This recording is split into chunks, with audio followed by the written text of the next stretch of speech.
Or should I just call it a coaching session / commentary with Dave? There we go. All right, cool. And there is the...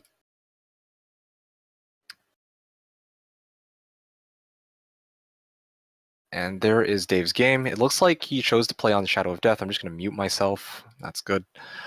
Just waiting to attend Modern Warfare 2 night. Yeah, sorry about that. It's going to be another hour, hour and a half maybe, at least. So MK is going to critique Dave's play. Oh, fuck no. Are you kidding? No. We're just gonna talk about what he's doing. I'm assuming you're going to commentate while you play, right? All right. Okay, that's cool. And yeah, so I need a little bit of help. Here, let's see if this works. Are you guys able to see Dave's game here? We'll give it a bit to...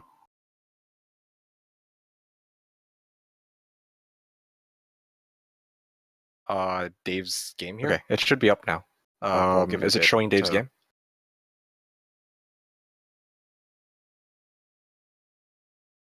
Hello? Anyone? Yeah. Okay, so my stream is showing Dave's game. Yes. Because the thing is, I can't actually read chat either right now, so that is a bit of a problem. Sorry. I will try to find a solution for this. I'll be right back. Sorry, guys.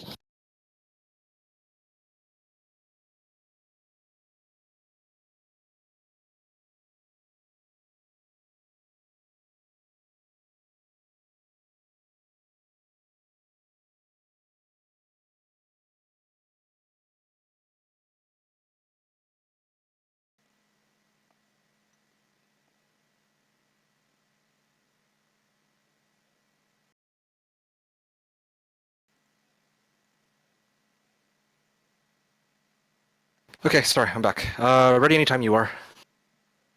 Yeah. Although the main thing to be honest, the main thing that concerns me about doing this is that if you are the one who's commentating, then... And I will be mostly playing, and you can ask me questions from the chat and things like that. Or both be playing? I thought I was just going to watch. What? I thought I was just going to watch. Like, I thought that you were going to play solo, and then... Yes, that's the point. I will play, and okay. You can ask me questions from the chat. All right. Okay, that's cool. Makes sense. That means I'll need to pull up the chat, but let's see. Wait, you don't have the chat up? The thing is, if I'm doing it full screen like that, because I don't have two monitors, Oh, right. yeah, so... I forget that you can live without the second monitor. But you don't have to watch my chat, just yours. No, that's right. But I'm saying that I can't, like, if I set it to monitor capture so that I can view your stream, I can't actually read the chat while I do that. So that's why I went to go fetch myself the a laptop so that I can actually read the chat while I do this. Okay.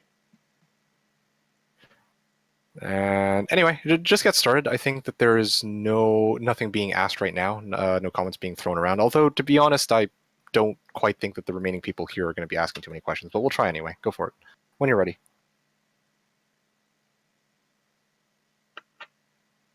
And of course, it's going to be a bit awkward as well because this stream is going to be on a delay, but I guess we'll roll with it as best we can.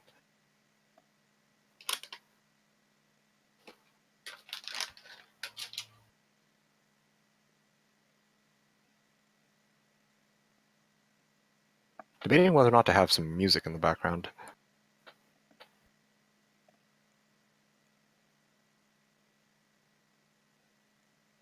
Did you start the game? No. Why not? I'm waiting on the voting. But oh, you're actually trying to... You're trying to get a... yeah. Did you post this in my... Yeah, you did. Okay, good. Let's just spam that a little bit. So, Dave, here's a question from Malvik. What toothpaste do you use? It's a secret. Secret. There you have it, ladies and gentlemen.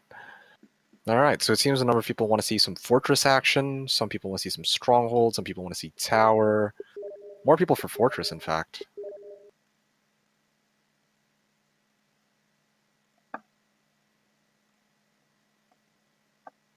Oh, okay, so fortress is winning. I like that. I actually hate playing stronghold. All right, well, I guess I will vote for stronghold. Please, no. All right. I'm not gonna torture you. I'll try to give you a good game session. Maybe you can even break 117 with fortress, depending on what kind of map they give you. And I would need a really good map for that. Mm-hmm. Okay, I'll wait a couple more seconds. This is perfect timing, actually. I can actually get this chat up while I wait.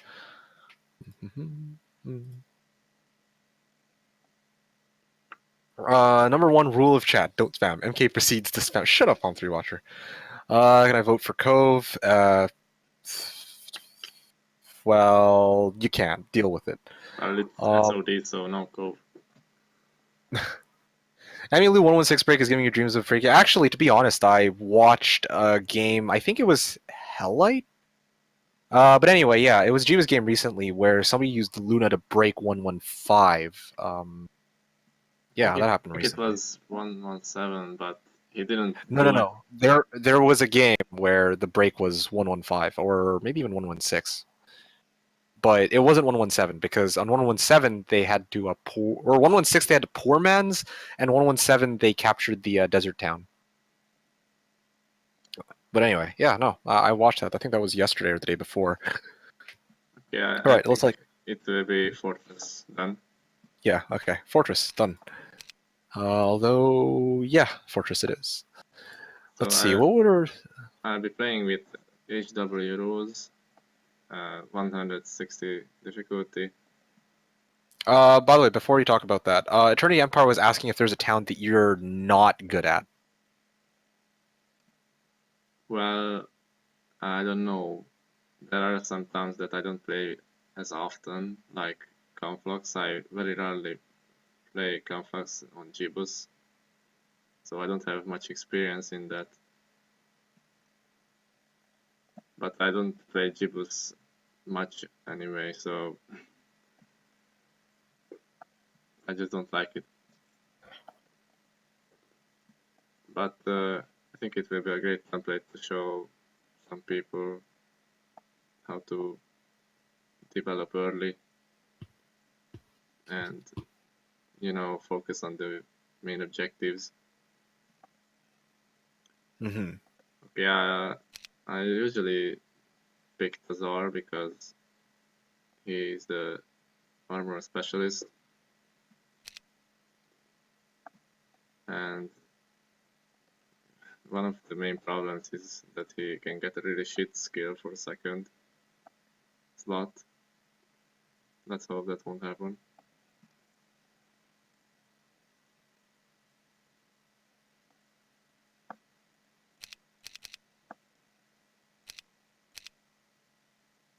And I'm gonna be using 2 restarts, if that's fine. Okay, so just going to give a bit of explanation for those who are curious.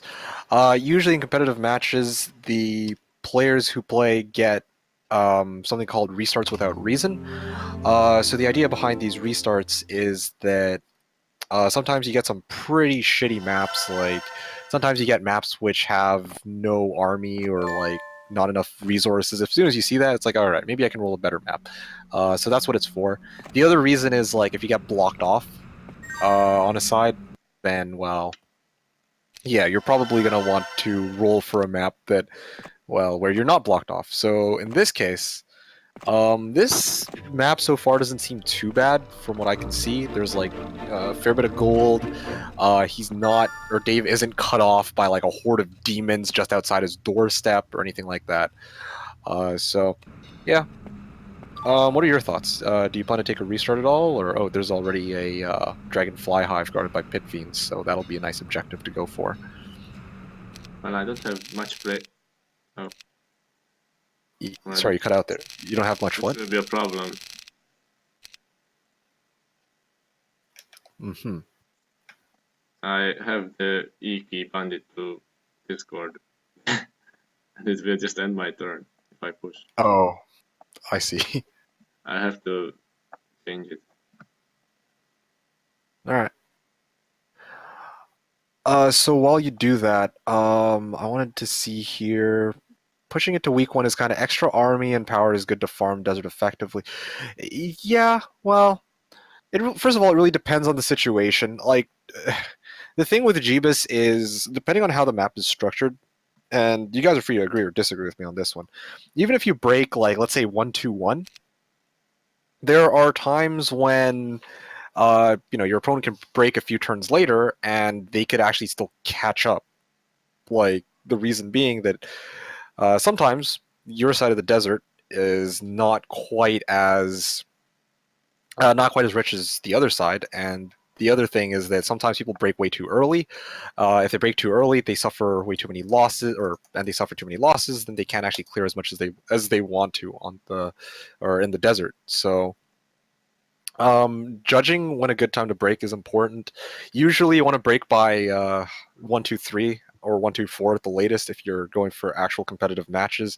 Like in the games that I play, like, yeah, I'll break like 1-2-5, 1-2-6 usually, because, like, well, I'm not actually up there in terms of skill level, but ideally I think 1-2-3 is probably as late as you'd want to go. But yeah. Anything you want to add to that, Dave, or is that about right? Yeah, that's about right.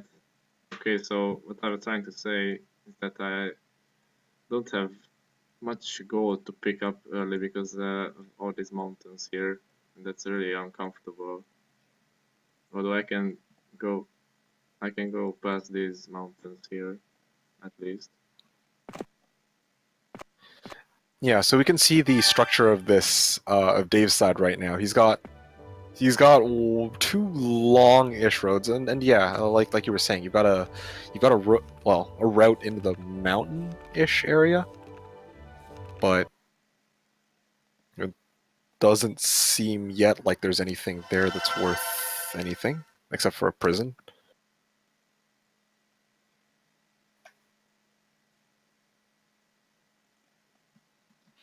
There's another problem that I don't have lizard pre-built, so that will delay my wyverns. So here's something I want to ask about. Why didn't you just push straight south with the fish? Or is that what you're about to do? I can't actually tell if you're on a delay here. Oh yeah, you are. Okay, I see. Okay, and then you're cut off by gremlins, it looks like, so you... Yeah, I think I try to take the crypt, and if it's maxed, then I take a restart, because I need the money. So you intend to take a restart on this one? Well, if it's maxed, then yeah. If not, I just have to decide after. Okay. Usually worth pointing out, though, before you take a restart, it's nice to actually see your options. I think, like, if you're given restarts, then take the restarts only after you've done everything you've needed to do in a turn, or in the first turn, then take the restart. Because you never know, right? Like, for example, you might see, oh, hey, look, there's a Pandora's box. I'm going to restart this because I have it really shitty anyway. If you go clear the Pandora's box, or if you don't clear the Pandora's box... Actually, no, that's a terrible example. Basically, yeah, what Dave's doing right now, if he doesn't at least check the grip to see what he gets out of it, then, well, he'll never know if he might have gotten something useful out of it. So there's that.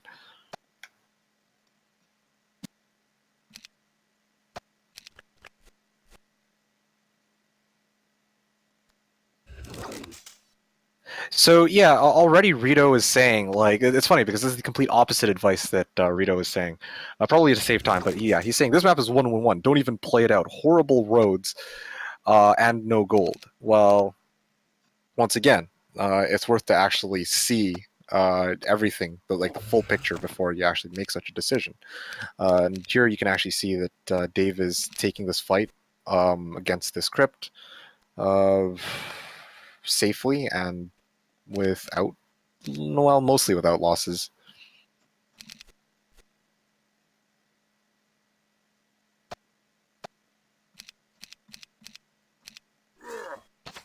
One hive and shitty roadblocks. Not even Czech refugees. What happens if player 1 bids 500 castle and P2 700 on tower? That's not quite how it works, Malvik. Like, the idea is 2 towns get randomed. Like, let's say castle and tower, right?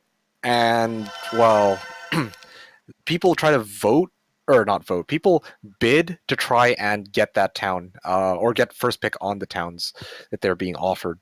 So, like, if the towns are castle and tower, then if I'm up against Dave, let's say, then I might say, all right, well, I'm willing to spend 1,000 gold to ensure that I get first pick, and I'll probably use it on, say, castle, right? Then Dave will say, well, maybe, or I want castle, so I'll spend 1,500 gold on it, and that's how it works. It's not like, oh, I'll spend 700 gold to get tower. No, it's not like that. 2 towns get randomed, and one player chooses, or players bid on whether, like, wanting to get first pick on the towns. So there you go.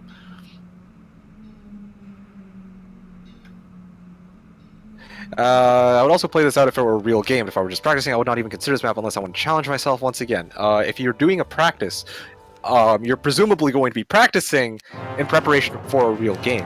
And so you should technically be treating it as if it were a real game. Henceforth, what Dave's doing right now, checking to make sure that indeed this start is fucked, that is, I think, a process or a procedure that I would encourage people to go through, even if, you know, you're not playing a real game. So, yeah.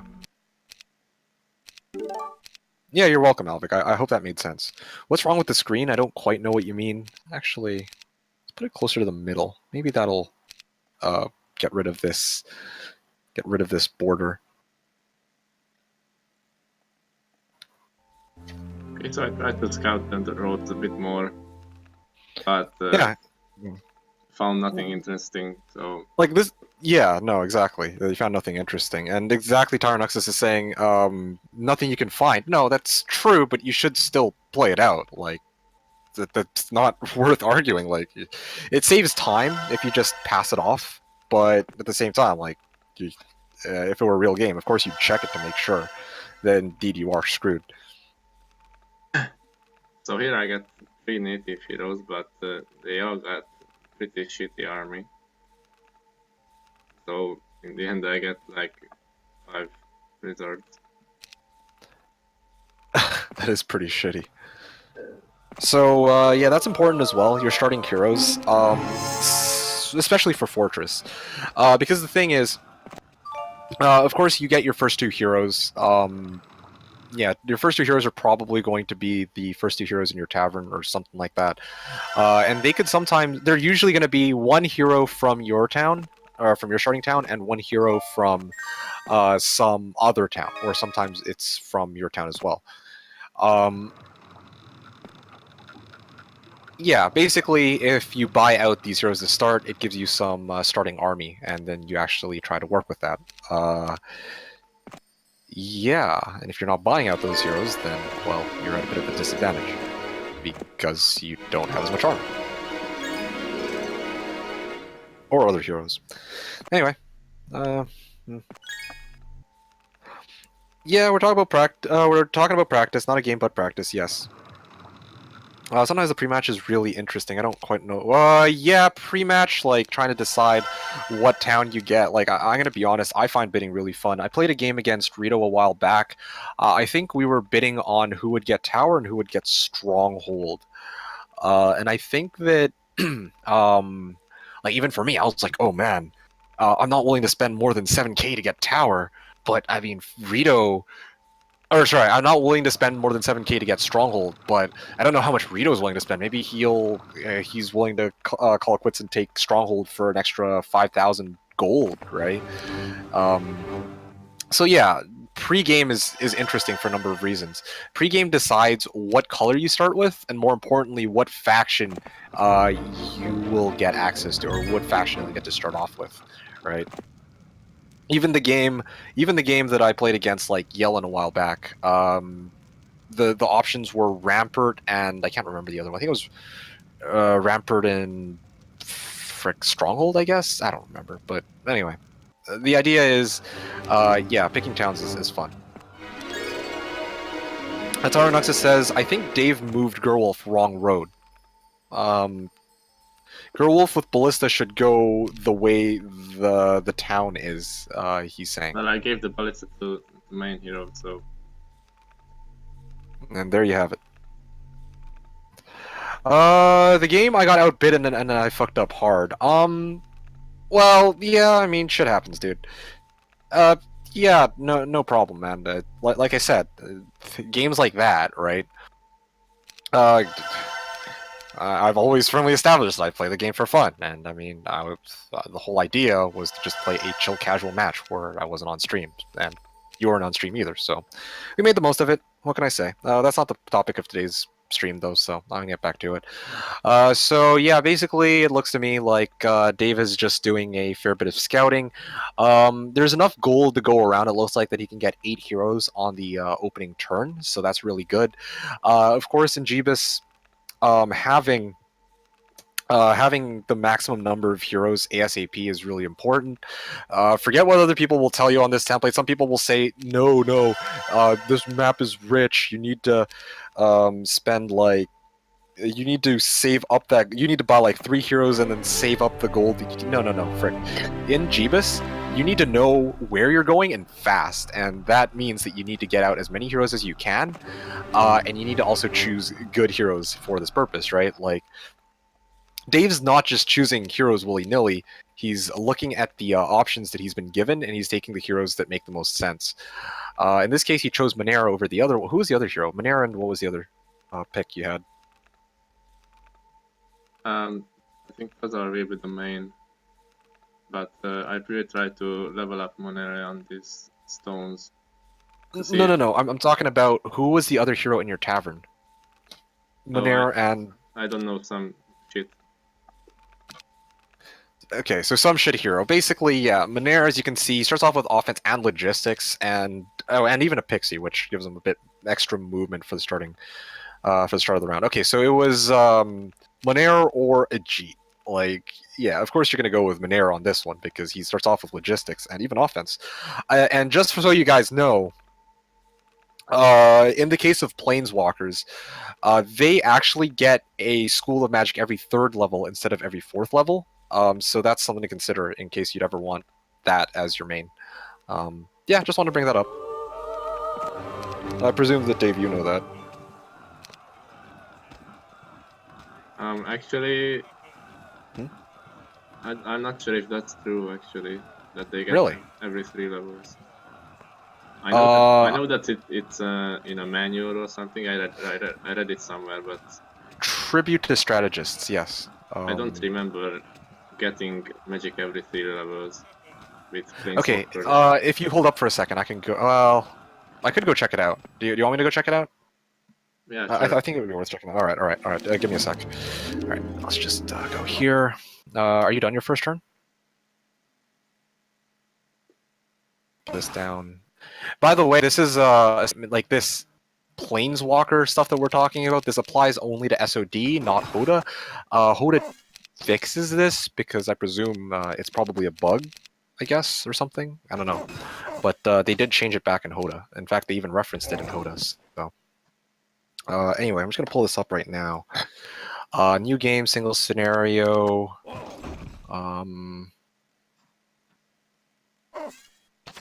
Random map, conflicts. Let's see. I guess we'll go with Monera. Why not? And then I can even go back here. There we go. So the easiest way to find out is you just go NWC Neo. Okay, that's not a good sample. Like, that's not a good sample because, once again, it's supposed to be every 3rd level, not every 2nd. There we go. So level 2, presumably next level he should get a. Oh no. Huh. Level 4. Okay, you got wisdom on this level, so I don't know if that counts. Okay, so 3 levels from here. 3 levels.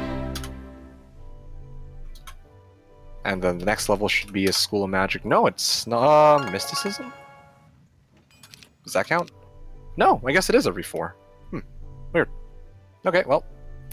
Don't believe everything that you see on the internet, ladies and gentlemen. Apparently, that's not the case for Planeswalkers, despite what I may have said in the past. Alright.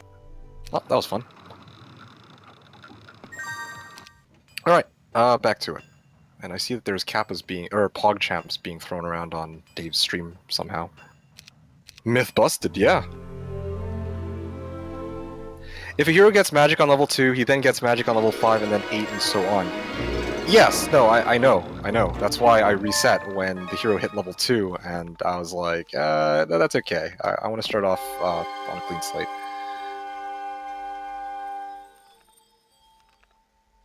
Hey man, HoMM3 Watcher, this is something I read in Tribute to Strategists, and this is something that was referenced in a lot of other places as well. I'm actually surprised that it's not like that. But anyway, moving along now. That Tribute to Strategists didn't have everything perfect. No, it doesn't, but it's generally correct, I would like to think, for most of the things that it has written down there. Everything up to the additional information. Okay, so yeah, as you guys can see, Dave took a Redwood Observatory. This will allow him to actually view what's in that area.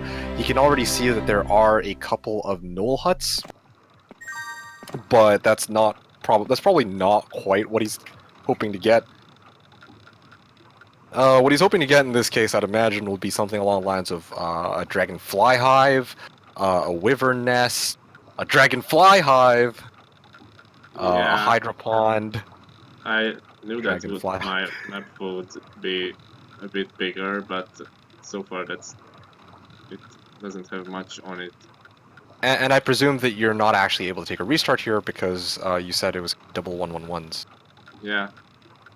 Okay, so this is the map basically that Dave's been handed. So this is what he's got. He's got access to about 4 Knoll huts, 1 refugee camp, 2 dragon utopias, 1 dragonfly hive, and one of the dragon utopias also has a Cape of Velocity in front of it. So, oh, and a Pandora's box. I should have mentioned. Yeah.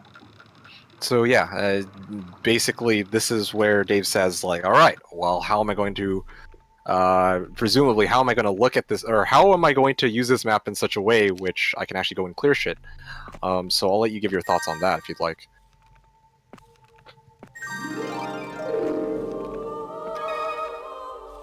Right now I'm looking for flow in the shrines and the scrolls. I like to pick them up because the towns don't always give you slow.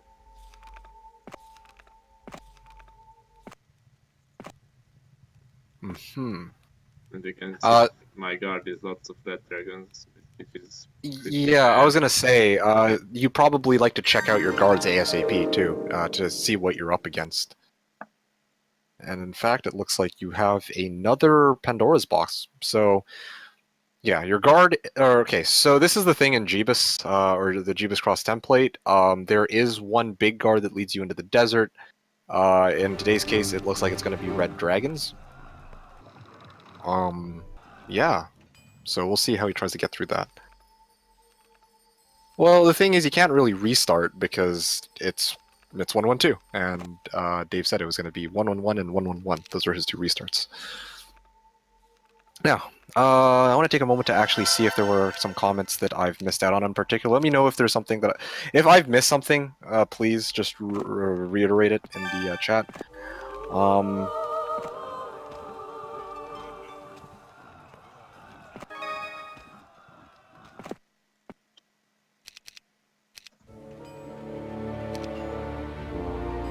Same better, not really a PvP player.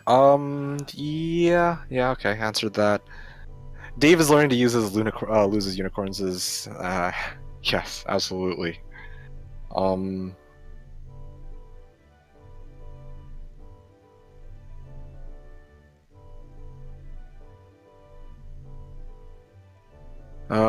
What happens to the money that you use on bids? Do you just start with that much less gold, or do you send that? You send that gold to the enemy player, and that's really important to keep in mind. So technically, when you're actually bidding 5,000, you're saying, I'm going to lose 5,000, you gain 5,000. Which is, yeah, you got to consider that for sure. Alright. So the other was Red Dragons. Was your break? I don't remember, dude. I don't. The game was done and over with. That was a while ago. Okay. On Jebus, you want your map. Okay, so Dave, do you agree with this one? Rito says on Jebus, you want your map to be smaller, unlike on other maps where you want it to be bigger. Small and compact with good stuff that is accessible. Okay, well, yeah, small and compact with good stuff that is accessible fast. That is true, but like. Yes, but I mean, if you don't see your whole map and you know that your area is huge, then I would advise to play it because there should be some good stuff on the map. While when it's small and you scouted most of it, then of course it's a restart.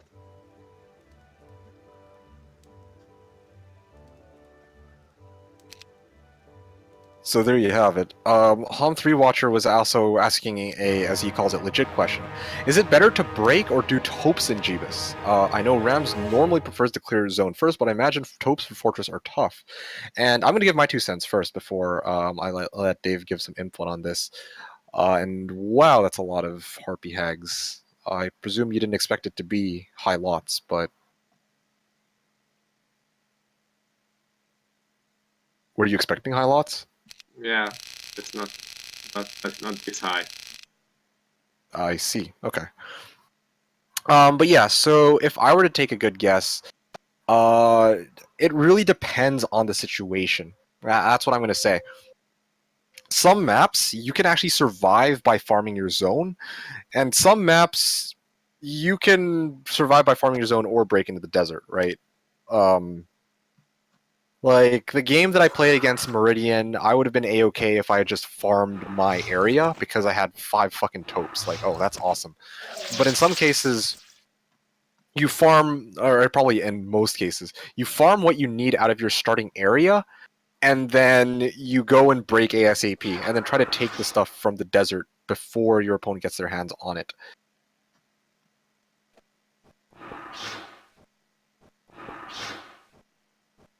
I think if you can afford to take a Utopia, go for it. Once again, yeah, it really depends on the situation. And that's the other thing, too, that you got to consider. Like, the desert contains a lot of individual artifacts, not just Dragon Utopias.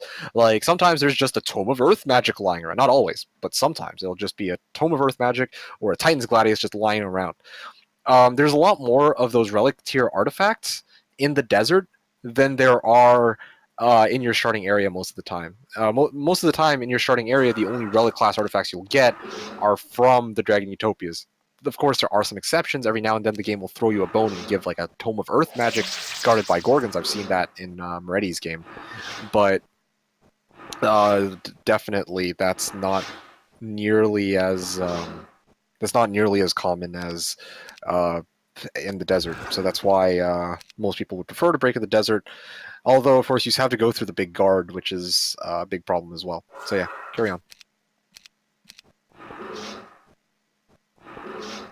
What do you mean, what am I saying? Anyway, topes are actually very easy for Fort, says Rito. Once again, it depends on a number of different things. Depends how your setup is. Like, if you have a lot of Dragonfly Hives in your starting area on Jebus, like, if you got, like, let's say, 30 whivs and like, Expert Shield or some shit, then yeah, go for it. But, and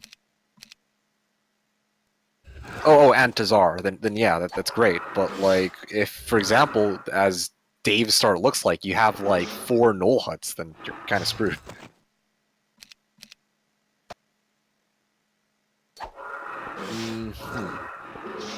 Best for castle, the second would be fort. I don't even know if I'd say topes are best for castle. But anyway. Yeah, so topes, by the way, for those who are wondering, are Dragon Utopias that we're referring to. Using your Utopia... Yeah, so this is the thing. There's always risk and reward. You use your Utopia on your break. The problem is, you don't always... Oh, yes, this fight was for a refugee camp. And it looks like it wasn't quite anything too special. So here's, once again, a very good example of risk and reward, I would say. Dave took this fight against Harpy Hags to try and clear out this refugee camp. If this refugee camp had contained, let's say, like, I don't know, an Archangel, that would have been like super best case scenario. But once again, I'm going to posit it out there anyway. If it had been like an Archangel, then wow, like that'd be amazing. Okay, maybe not. Yeah, it'd be pretty freaking awesome. Like, there's no other way to put it. But of course, it could range between tier 1s and tier 7s, and he happened to get Iron Golems, which unfortunately doesn't help him too much, I would think. So, yeah, once again, risk-reward. There is a fair bit of RNG associated with the game. You just have to work with it. Which leads me to what I was trying to say earlier. Oh, and there's a Pandora's box guard by Pikeman. Now, here's something which should be fairly straightforward, I'd imagine. But yeah, going back to what... Shame to say that the quick combat is better than me, because they got like 6 morals. 6 more...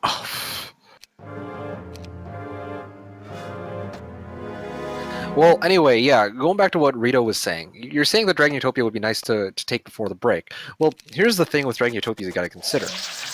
Dragon Utopia, early on, when you have relatively low stats, when you don't even have Expert Shield in some cases, when you don't have that much meat, that much army,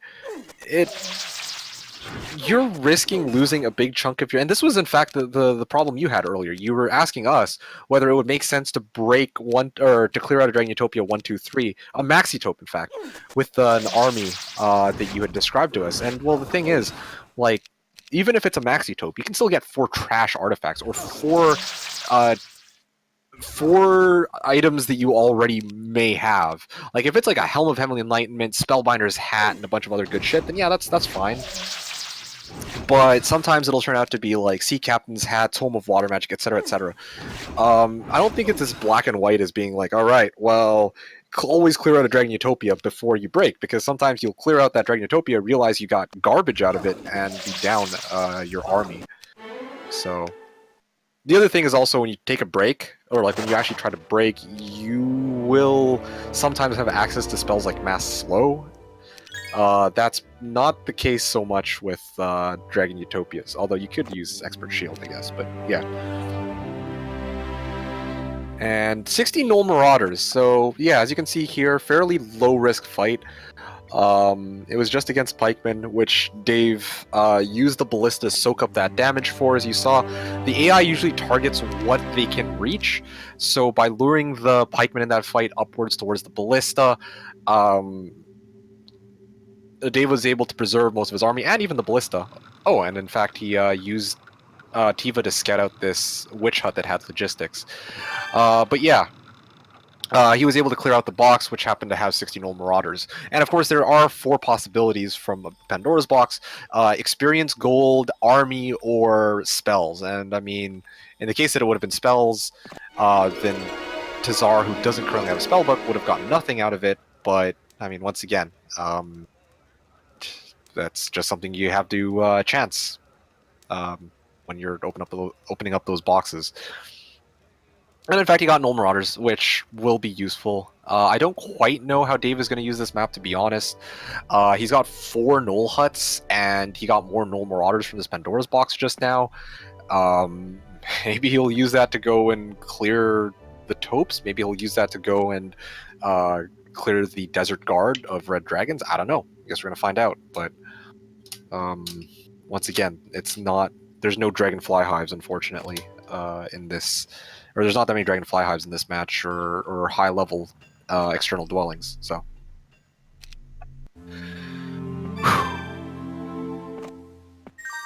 Can't win from here.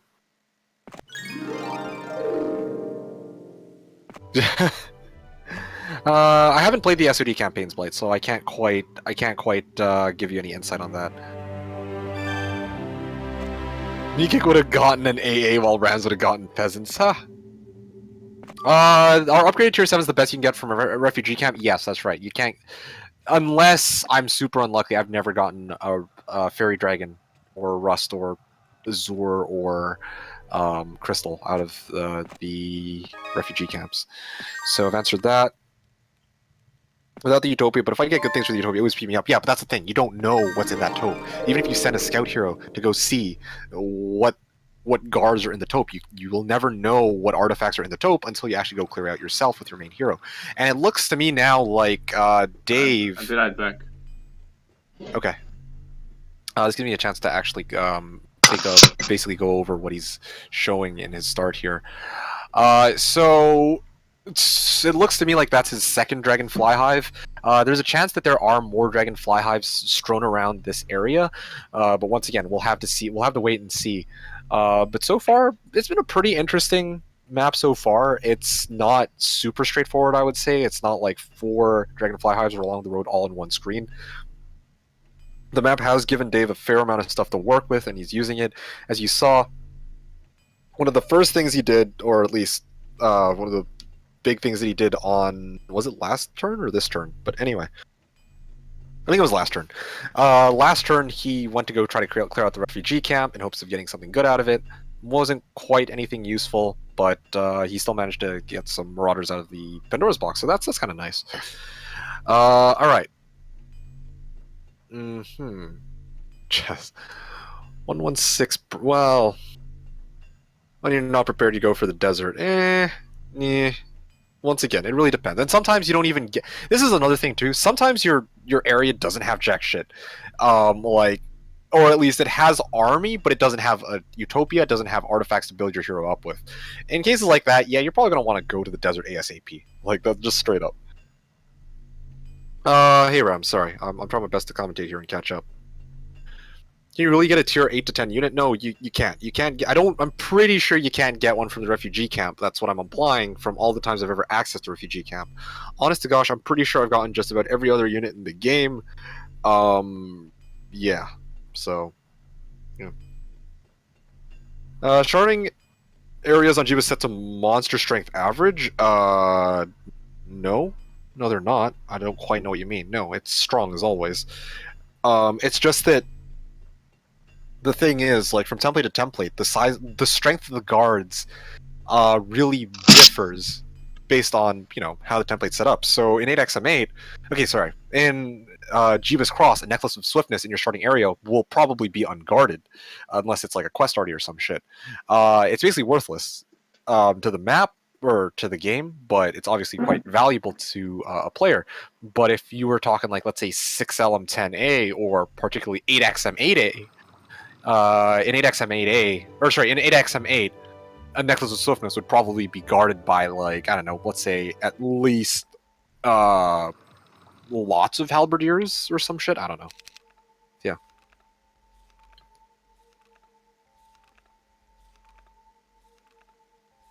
Okay, so to recap, this Harpy Hag fight was pretty terrible. Actually, I'm not sure that it was a good decision that I took them.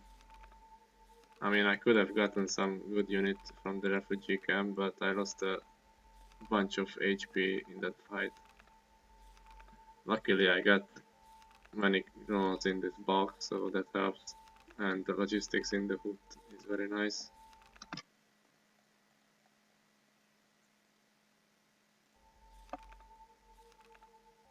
But so far, I don't see many options on how I'm going to break, honestly. I have 2 hives that I see. Okay, so these are my thoughts. Hear me out here before you poke fun at me. There are about 4 Null Huts. What if you up them all to Null Marauders? Went and cleared out the other Pandora's box, southwest guarded by the Cerberus. Push southwest to see if there's any other hives. Chain it back. Try to deal with the 2 Dragonfly hives after that.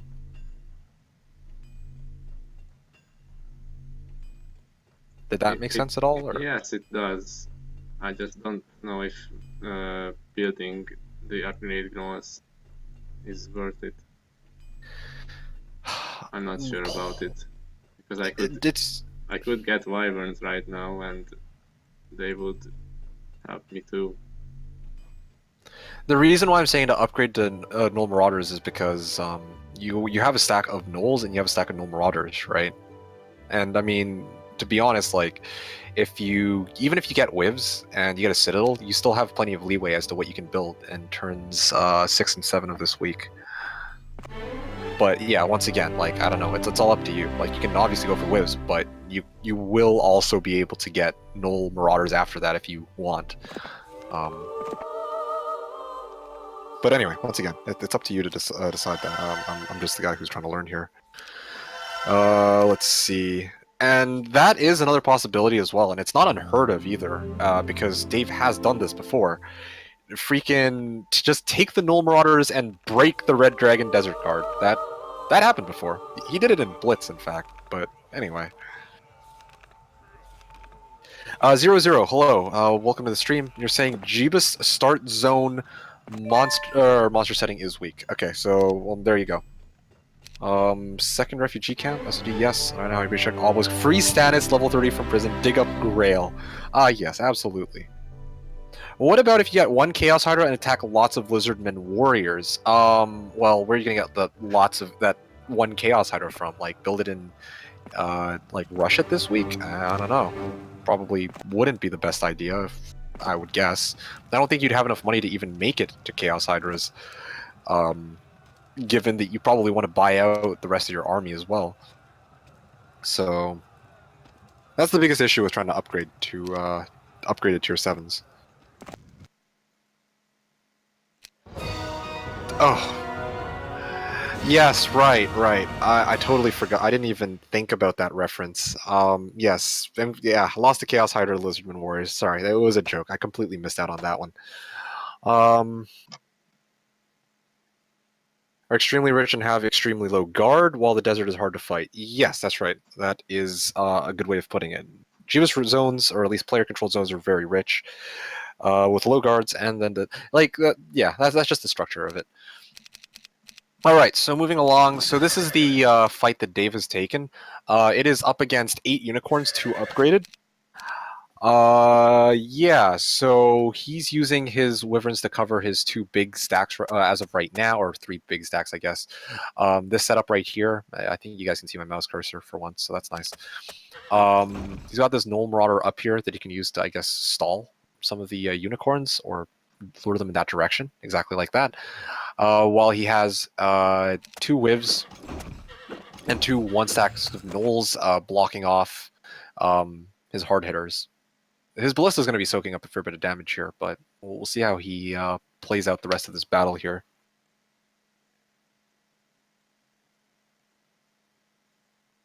Isn't Sword all +5 on Desert and starting zone protected?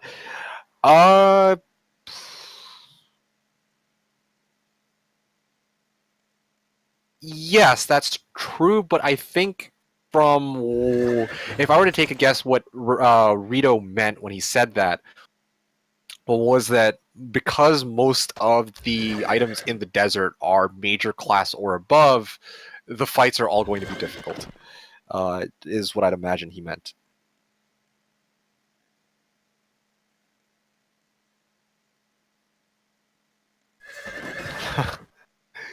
Oh, Rams. Just spending many hours. Yeah. What does the Jebus template do? So, 111 on the tutorial is easy. Oh yeah, absolutely.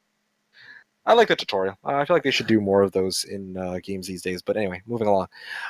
So yeah. So answering the question, what does the Jebus template do? Map templates basically tell the game how you want the map to be set up. And what the content of the map is going to be. Yeah, that's basically it. I can't give more explanation right now, but it basically says like, okay, what is going to be on my map? Like, what contents are going to be in each zone? How much army am I going to get? What are the guards going to be, etc., etc., etc. Okay, so I want to actually talk a little bit about this fight because I haven't really done that, even though I probably should have been. You saw that these unicorns were surrounding the ballista trying to hit it. He's kept his power stacks pretty much in pristine condition up until this, well, up until that hit just now that he took by the retaliation. But anyway, note how he's using his ballista to soak up a fair bit of damage, but the ballista is still alive. If I were to take a good guess, he'll probably preserve it at the end of this match, and he'll be able to use it in some of the subsequent fights. Now, the reason I'm bringing this up is because, once again, this is something to consider. The game, or one of the heroes that he got, namely, I think it was Gerwolf, came with a ballista. So he put that on his main hero immediately for fights like these. Fights like these where he can use it as bait for the unicorns to hit while he proceeds to hit them with his power stacks. Yeah, notice they're actually focusing mostly on the ballista, except for this hit just now. Overall, pretty nice, nicely done battle. Mostly negligible losses. Lost about 6 and 7 gnolls and gnoll marauders.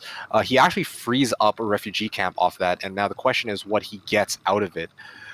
If it turns out to be more garbage, then it's like, okay, well, that sucks, but I mean, fortunately he hasn't lost his entire army or anything like that, so it's not a big deal.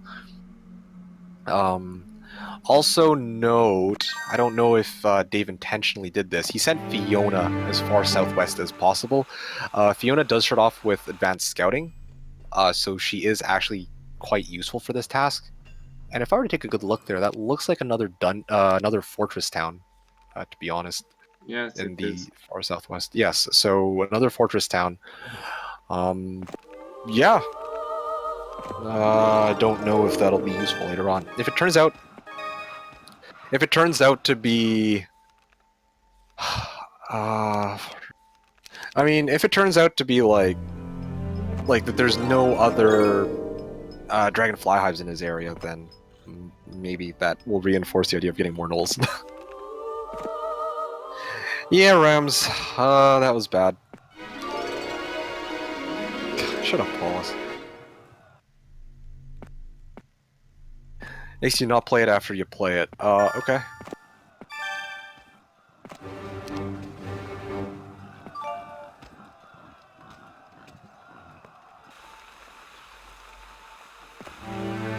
Okay. Anyway, I've answered just about everything here. Back to it. So yes, indeed, Dave is going for the 2 gnoll huts that are here. If I were to take a good guesstimate, I'd guess about maybe 100 or at least 200 gnolls sometime by early next week. Probably by 1 to 2. He should have, I'd guess, about 150 plus gnolls, unless, of course, he uses them to take some of these Dragonfly Hive fights this week or early next week. And I see that there's a golden bow being guarded by diamond golems, which is quite unfortunate because he is playing his fortress, so that doesn't help him too much. But there is also Cape of Velocity here, that might be worth clearing out as well. Yeah, it's like plus mini hive 121. If you have dwellings, it's even more than mini hive. You're talking about the fortress town. Okay, so this is what I was going to say.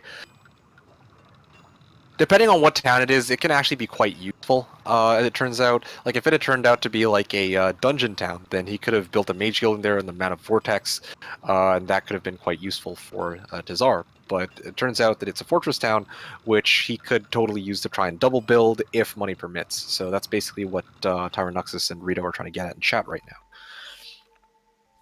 Police is saying, does Dave have other dwellings than gnolls? Yes, he has one lizard den. But aside from that, it looks relatively empty. No wyverns, no gorgon lairs, no hydropons, nothing like that. That's basically what it is. What's going on? Okay, so over/under on 125 break with this map. Not quite sure what you mean. Oh, probably. Honestly, I think Dave could pull a 123 with this. Probably will, if I were to guess. Better than Angel. Now this map is playable. Still shitty, but way better. Better than. I don't know what you mean. Better than Angel, but shitty, but way better. Yeah. Oh, would you look at that? The Hydra. So this is exactly what I'm talking about. Yeah, he sacked some 13 gnolls in total to try and get this refugee camp, and it turns out that indeed the unit that he gets out of the refugee camp is a Hydra. It would have been nice if it would have been the first one that he picked up, but you know what? who's to complain? Because yeah, he now has a tier 7 unit. That will give him some options as to what he wants to clear, especially considering that clearing out Dragonfly Hives, or at least clearing out creature banks, a lot of creatures seem to have an aversion to Hydras because they are scared of the attacks all adjacent enemies special ability of them. Do you see 1-2-1 break? If not, it's a shit map. This is the thing, right? I hate calling some maps shit just because they're not, like, dare I say, godly maps. Yeah, like, if you have a map where you're only... Okay, this probably never happens, but if your only army is one Imp Crucible, then yeah, it's a shit map. But if you have something like this, I wouldn't go as far as calling it a shit map. It's a workable map, but it's nothing too special. I don't think it's as black and white as saying, oh, is it a shit map or is it a really awesome map? Even if you get a good map unit from the Harpy Refugee, you'll have a penalty and it would be worthless. Yeah, so this is what I was kind of considering as well, right? Why I was saying earlier that clearing out those, well, okay, it seems that he used this altar. Did you just sacrifice your artifacts to get a level up? I wasn't watching. Yeah, I sacrificed the +1 power and +1 knowledge because I have a school helmet anyway. Okay. So, okay. Yeah, so that was something else to consider as well. Even if it were a high tier unit, there was the terrain penalty to consider, but you also got to think about it like this. Even if it were a high tier unit, and yeah, you would have had to. They would have been much slower on the swamp terrain. But if it were, say, an Archangel, of course you'd want to have a freaking Archangel in your army. You could send it northeast along the road and clear out everything in that direction for all you care. Who cares if it's like an extra turn or two to move it back to the road? It can still be used. Like, yeah, no. Point is, even if it had been like a shitty high level unit, it still would have been a high level unit that could have actually done a fair bit depending on the circumstance. So yeah. So yeah, definitely not worthless. So Elizabeth said the upgrade because Hydras are an upgrade. Get out of here. I'm just... Anyway, okay. So yes, it looks like Dave has opted to buy the fortress in his second town. It seems now like he's going to be double building. I'd imagine you're probably going to go for a Wyvern Nest, right? Wyvern Nest plus capital. Or sorry, Wyvern Nest plus Citadel in the second town. Yeah, sorry, not capital. Citadel, capital, same thing. But yeah, Citadel, right? Yeah. I try to get as much units as I can with the lack of dwellings. Yes. So that's a thing as well to consider for all those people who are trying to play Jebus and whatnot. Sometimes your map has absolutely nothing. Most of the time, it's not absolutely nothing. They'll give you something to work with, but it might not be as much as your opponent. That's just the reality of Jebus, I'd like to think. What I mean by this is that, yeah, Dave doesn't have, 3 Hydropons, like some of the maps I've had, but he does have a second fortress down, so he's going to take advantage of that to try and buff up his army as much as possible in preparation for the break.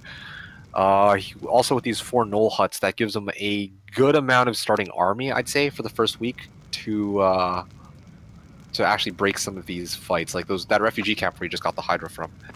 And it'll be great meat for week 2 as well.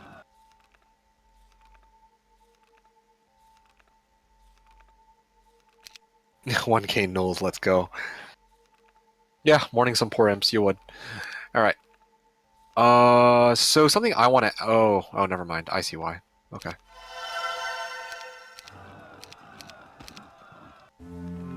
How much movement did Theodorus have at the end of the turn?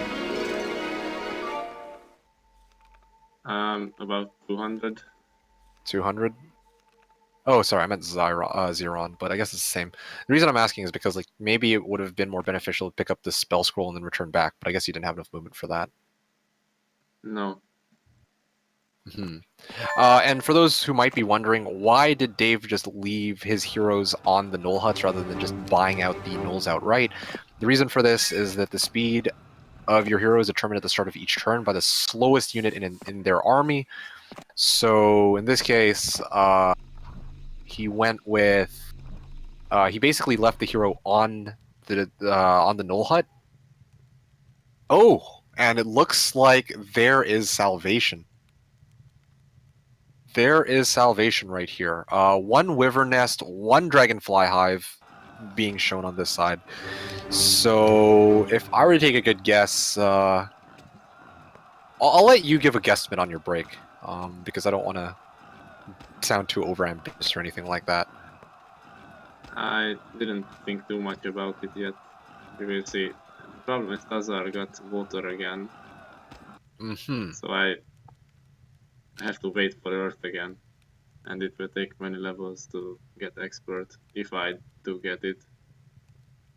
Okay. So what are your priorities now in this situation that you're in?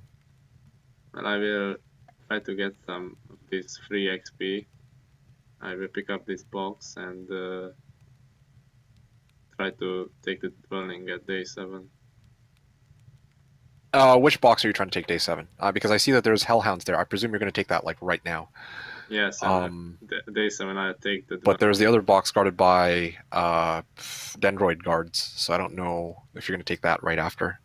No, I will leave that before the break. The Pandoras? Oh, yeah. Okay, I see why. Yeah, that makes sense, actually. Picking that up just before the break. What about the Cape of Velocity? I'd imagine that you tend to clear out the Grand Elves to grab the Cape of Velocity before you break, right? Yeah, probably I'll bring one of my scout heroes in this direction and pick up the Cape and the Hive behind the Wolf Riders. And if I were to guess, you have no intention of what is it? You have no intention of clearing out the Utopias. But probably not, because they would just weaken my army, and if I don't get good artists, then I'll be even weaker for the main guard. But we will see. It depends on how many wyverns I'll get from these hives. Because if they are really big, then I could break the topes.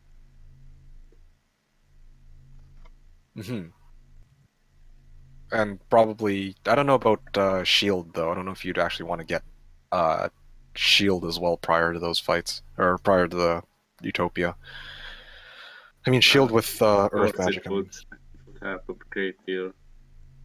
But I don't have shield or earth magic. So here's a question from HoMM3 Watcher, which I think makes sense. Real question again. Better to break desert off-road versus champions or on-road versus red dragons? Okay, so I'll let Dave give his opinion on this one because he's the one playing.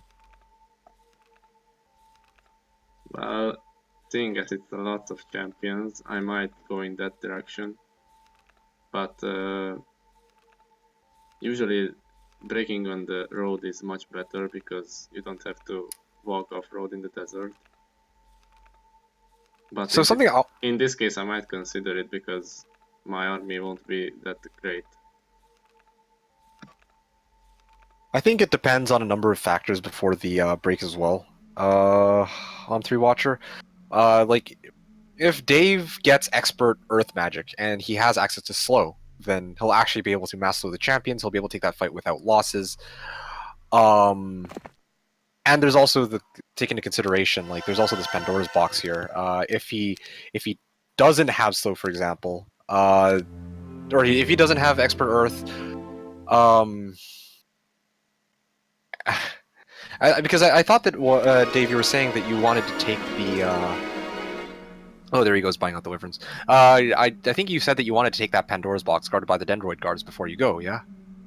Well, if I do decide to break the red dragons, then yes. But if I don't, then I will go for the champions, because it would be a waste of... Well, I mean, not a waste of time, but it would delay my break with the whole day. if I go for the Pandora's box and then go for the champions.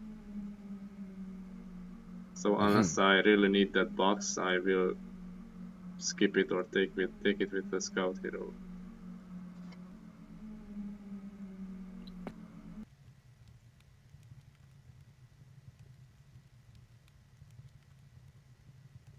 Okay, so moving along here, yeah, something else I wanted to quickly bring up regarding that question, HoMM3 Watcher, is that I noticed that sometimes breaking into different parts of the desert isn't necessarily a bad thing.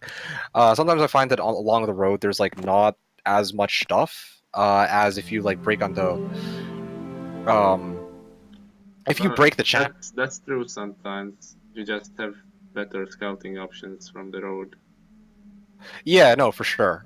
So it's not all. Like, usually, you'd rather stay on the road because you get more movement, but it's not always like. Sometimes, if you go break, like if you have scouting, for example, and you see like, all right, if you go in the direction of the champions, you'll get access to like a spellbinder's hat. Then yeah, by all means, go for that. But yeah, just bringing that up there as a, I guess something to mention. And. Yeah, alright. No power stack happen. Sometimes off-road breaks lead to dead ends, but sometimes they also lead to something useful. Channel will have subscription button waiting for a year. Just don't even skip the middle, man. Yeah, I was finally offered partnership not too long ago, and I am turning it down because I'd rather not have my stream dotted with ads, for one thing. The other being I just don't want to... I just don't feel like setting that up right now, to be honest. Alright, Dragons. Temple loss from going to champions is not worth it. The guard is similar. In fact, champions could be more difficult.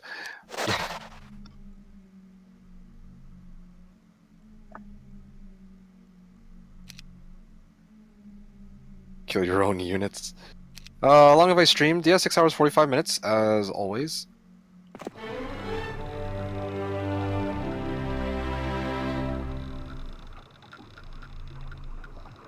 Yeah, alright. Because of how the... actually, to be honest, it's 4:51 my time. So we start like, what, 4 o'clock? I don't think that Dave would be out of timer. And if it were out of time, he's not actually... I would like to think that if it... Well, yeah, I think if it were a PvP game, he'd actually be going a lot faster. But, like Rams pointed out... Of course, I would be playing faster. Yeah, but as Rams pointed out, like, he's taking the time to talk to me, answer questions, and also wait for me to commentate before he does some of these fights, I guess. So, yeah, keep that in mind. All right. Yeah, Dave lets MK to yes. Dave lets me talk shit. Absolutely.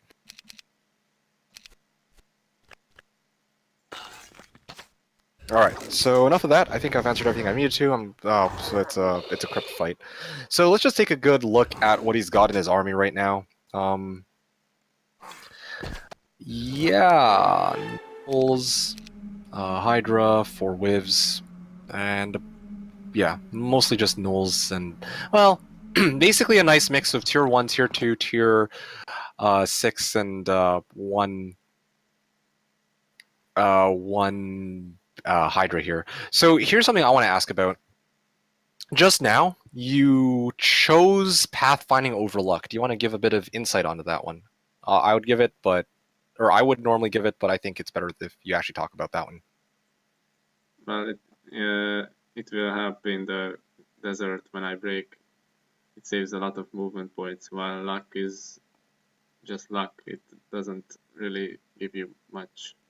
Sometimes it will help, like in Taubes, when you get a lucky hit, but you can't count on getting lucky hits, you know? It's unpredictable and rarely useful. If it were Hoda, would you go for luck instead of Pathfinder? Probably not in this case. Maybe on other maps where pathfinding isn't so useful. I don't know. Mm-hmm.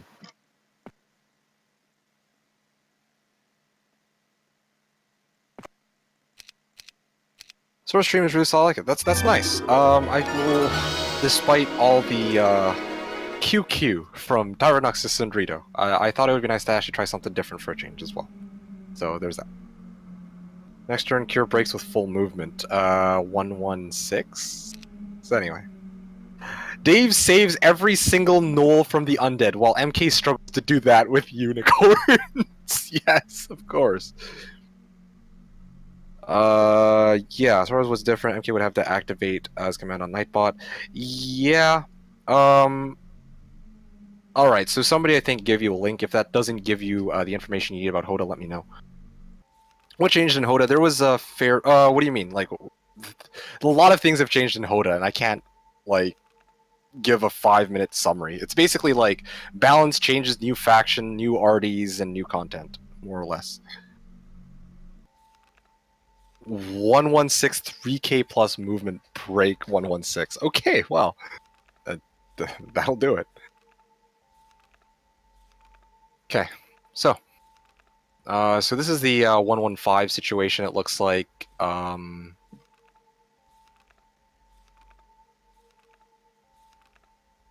taking a good look here.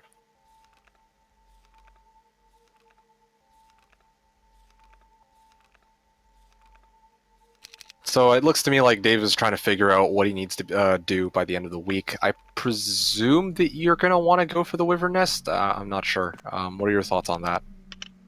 Yeah, I need to reach it this week. Okay. Any ideas on how you're going to pull that off?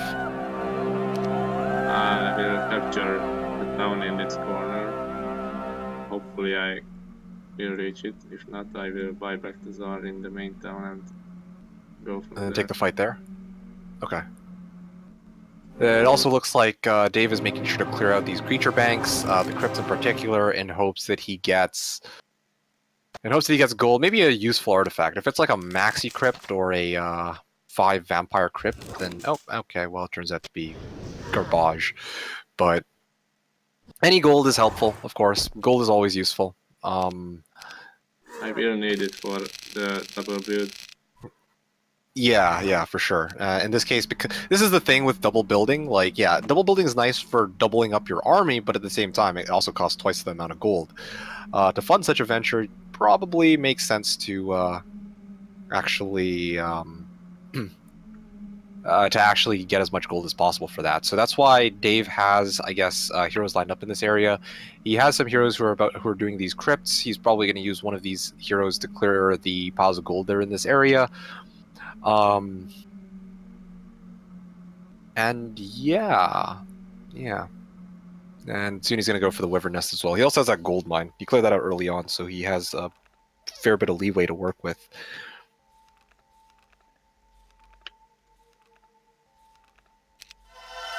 So things like diplomacy and necromancy are removed or balanced. Actually, diplomacy was not changed, I think. Necromancy was halved. Kind of a bizarre choice, if I'm being honest. Like, I don't quite know why they didn't nerf diplomacy, but whatever the case, they've left diplomacy pretty much as is, but necromancy has gotten shafted by quite a bit. It's at 50% of the usual efficiency now. And in fact, I don't know if you've seen my YouTube channel, Pontus, but I even did a match where I went skeletons only on Hoda, where I had to deal with this 50% necromancy nerf, which is actually pretty big, I'd say. Okay. Looks amazing. Yep. Yeah, go ahead, read the changes. Balance is a funny word when it comes to Hoda. Yeah, they did rebalancing, but that doesn't mean that the game as a whole is 100% balanced, per se.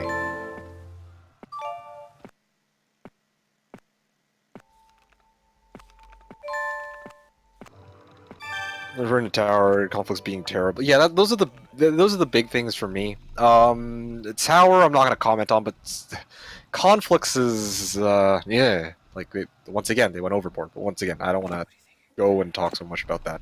All right, so Gerwolf is pushing southeast, looking for more gold, as Dave probably needs at this point.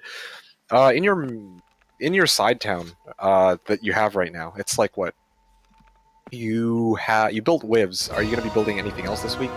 If so, what else are you building? Citadel, and what else? And I scouted another Gorgon dwelling, so I will probably be building that. You're rebuilding Gorgons in that town. That's interesting.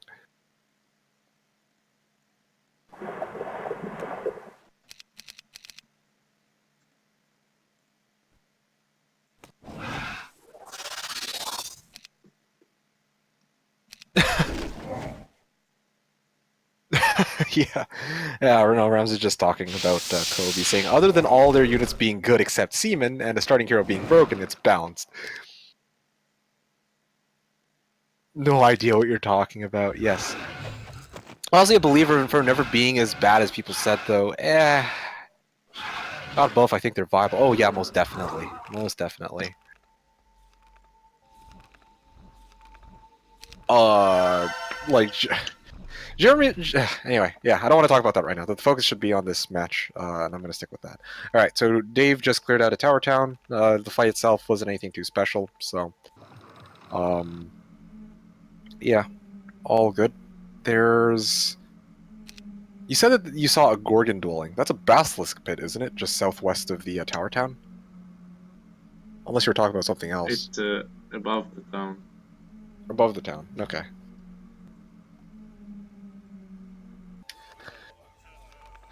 Oh, I see.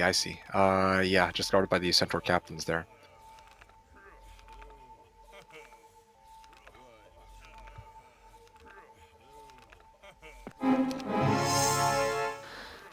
So yeah, just looking here.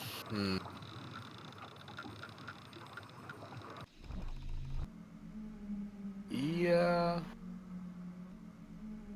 So scouting, using Tiva to scout the fight, it looks like. I'm surprised you haven't cleared out the fight against Walking Dead for the gold mine. I will in a second.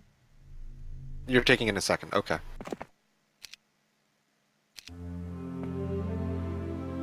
So just, I guess, taking a fair bit of resources in this area before sending Fiona back into...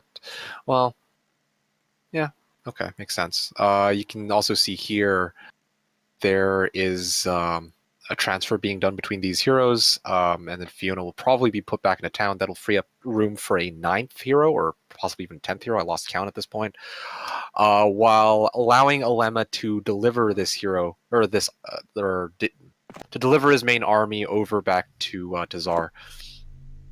And yeah, once again, there is still a fair amount of resources in this area. And there's at least 6 piles of gold lying around in his starting area. Well, make that 7 or even 8. Plus a couple of treasure chests, so and some dwarven treasury. Well, dwarven treasury and some crypts.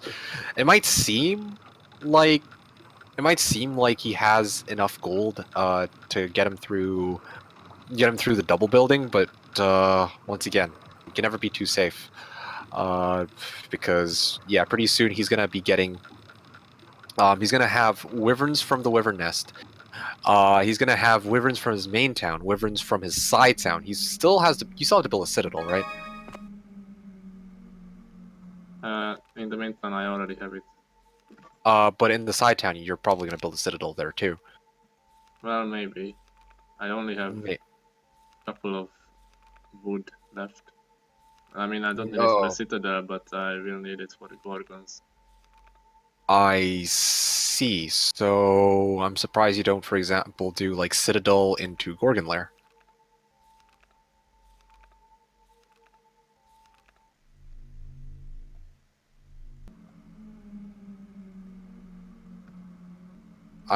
Okay. Well, anyway. So, yeah. So this is basically where we're at right now. Looks like some decision making is still being done here as to whether or not. Yeah, it looks like Alkin's going to be doing this, taking this fight against Walking Dead, and then possibly transferring it back to Tazar or to Alem. I'm not sure which yet, but yeah, making some transfers here. And the fight against Walking Dead is going to be fairly straightforward, I think, with 4 Wivs, Lizardmen, a Serpent Fly, 2 stacks of Knoll Marauders, or Knolls, and a Hydra. That should be easy picking. So I'm going to take this opportunity to actually read some chat here. Yes, give Dave my wood. Ah, it's too small. Totally.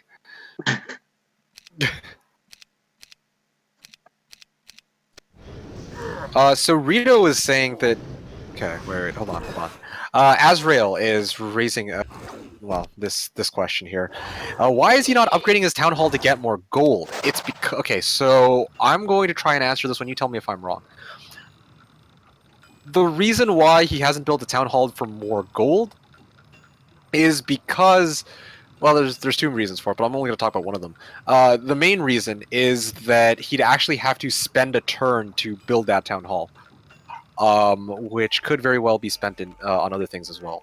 Although I don't know if it would make sense for building it on your main town though at this point. Although for the side town, it's out of the question. For the side town, it's out of the question because he has to build possibly Citadel and then followed up by a Gorgon lair. But I don't know about your main town. Would it make sense to build a town hall there? And if so, why not? Or if not, then why? Well, no, because it would waste a day of building, and it would take 6 days to actually make a benefit.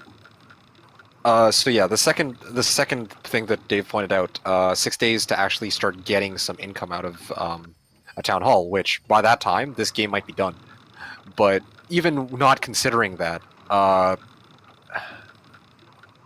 you said that you have other things to build in your main town. But if I were to take a guess, it doesn't seem like you're going to be building anything this day, or are you? I will be building Gorgons, I think. Okay. And then you're probably going to build something after that, I'd imagine. So, there you have it. 1, because it takes too many turns to make the money back, and 2, because those turns, because it takes 1 turn, like, if you build a town hall, you can't build anything else on that day.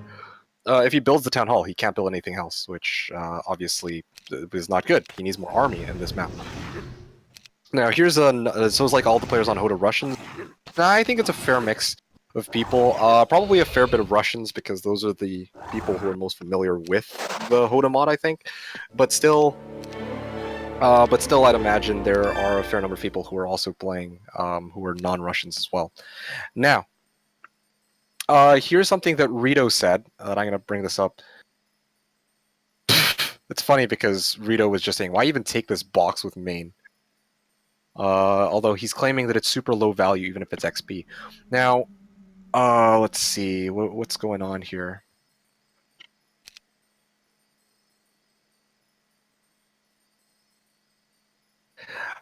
Okay. Okay, so Rito's saying that he thinks you're playing the map too slowly. He claims that you should have started chaining towards the dragonflies north of your town. What do you say to that? Which dragonflies? That is a good question. I'd assume he meant dragonfly hive, but I'm gonna let him clarify that for himself.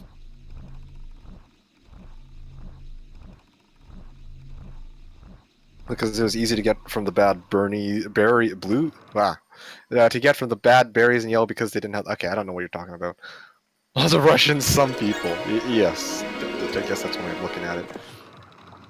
Kobex is saying here, Yellen117, really good players from Poland indeed. Why is someone playing Fortress? Yeah, this is, first of all, this person's name is Dave, the person who's playing right now. And second of all, he's playing Fortress by a straw poll vote that we started just before the game began, to see which faction people wanted to see the most for this practice game. So Rito's saying he should have started chaining earlier. He could do it while, or you could do it while you're on the road on your tower town. He has heroes on his fort second town for no reason. He wasted 2 to 3 days. That's his claim. And I'll be back with those sirens in the background.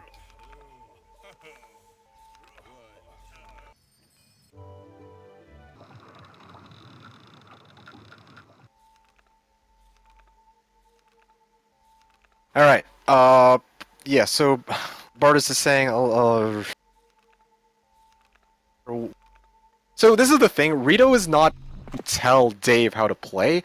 I think that Rito, for once, is trying to invite discussion. He wants to get some insight onto the mindset of what Dave's line of reasoning is here as he plays the way that he is.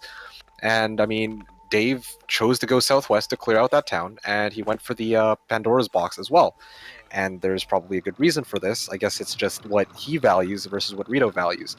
When Rito talks about chaining north, and still he has not clarified what he meant, but I will assume that he meant a Dragonfly Hive. I guess what he suggests, or what Rito's suggesting, is that you could have gotten Wivs by now. You could have gotten more army off of that Dragonfly Hive. Although I think it's worth pointing out that if he is talking about the Dragonfly Hives, you could always clear that out next week anyway, or start of next week, so I don't think it's too big a deal. But once again, I'm going to leave it up to him to try and clarify that. Oh, well, guys, I'm super excited to get into Hoda. If anyone wants to play, let me know. Yeah, well, it's nice to hear that you're excited for that. Enjoy Hoda, I guess. Blame MeKick's revenge, oh gosh. He's hindsight backseating. Well, I mean, I think at this point, the whole idea of this coaching session is to ask questions, and if Rito has questions, regardless of how stupid they are, I think we actually they are worth answering, regardless of how silly they are. People play that, or is there like a new meta? I don't know if people play 8xm8 on Hoda. That's all I'm gonna say. Yeah. It's like how he should have chained. I think that staying in the zone for this long was not worth it. When you say this zone, I think you meant this area. Although, once again, if you think that it wasn't worth it, I think you should probably offer some alternatives. AKA, like, okay, should he have gone for the Dragonfly Hive? Should he have gone for? Oh, you could actually build a Hydro Pond, but I guess you're not going to do that, are you? No. Okay, too expensive, I'd imagine. But yeah, like, he could totally go for the Dragonfly Hives, I guess, but and maybe he already took the Knoll Huts. He's not going to clear the Dragon Utopias. The only middle line here that he'd explored up to 115 were the Dragonfly Hives. He could go for them, but once again, maybe it would actually make more sense to clear them out 121 or later this week than previously. Not sure how he should have chained, but he should have chained. Yeah, once again, as Rams is legitimately pointing out, that you're not really giving us many alternatives here. I like the standard format more than anything. Standard format, that doesn't say very much. Because standard format, like, what do you mean? You mean, like, what size map, first of all, are you talking about? Second of all, like, are you talking about just letting the original game just decide what template you're going to be playing on? Because sometimes you get some really fucked up starts when you do that. When you say, like, first you're talking about 8xm8, now you're talking about standard format. Those two don't go hand in hand. Anyway. Remove kebab. Rams Rock, a commentator we don't need, but the one we deserve. Absolutely. Talking about template. Oh, well, 6L10A is a lot more popular these days and competitive. If I were to pull... Well, you know what? I'll let you go pull up Hoda yourself and discover what templates the people have opted to play. Right now here, Dave is playing Jebus. Jebus has been fairly, I'd say, popular over the last at least 5 years, from what it sounds like. 8xm8 has been somewhat popular in the casual matches on Game Ranger and whatnot as well, but I think that takes a backseat to some of the more popular templates that people play nowadays, like Jebus and whatnot. Jebus, 6L10A, and well, I think it just depends where you look. If you're looking at Game Ranger, still people will be playing 8xm8. If you're playing on Hoda, if you're playing in League matches, then yeah, they might be playing like Jebus and some of the other templates. So that's what I'm going to go with.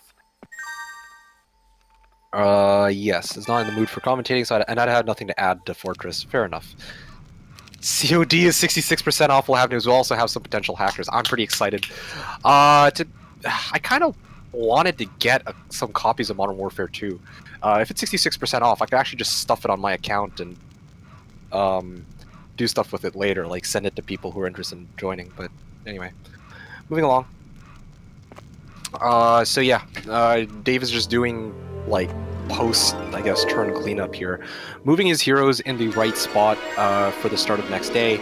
I'm gonna guess, or I'm gonna take a blind guess here and say that you're gonna be getting Tazar to Poor Man's off of the ogres, right? I will. Well, I actually don't know. I might clear them first and Poor Man's on the imp cache. I don't want to. For the XP, I'm guessing. Yeah, but if it's a high lots, then I could suffer some losses. I would imagine that, well,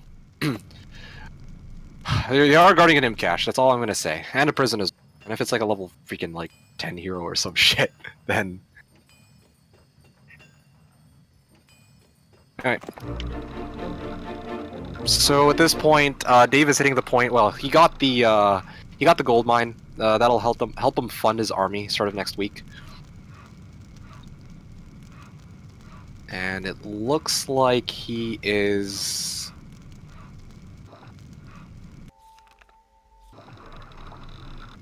Looks like he's making the decision to... ...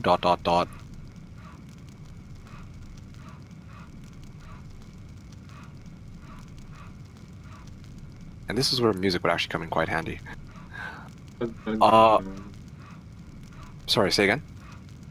I will retreat because Too risky, right? I wanted to open this prison too, but I don't have a free slot.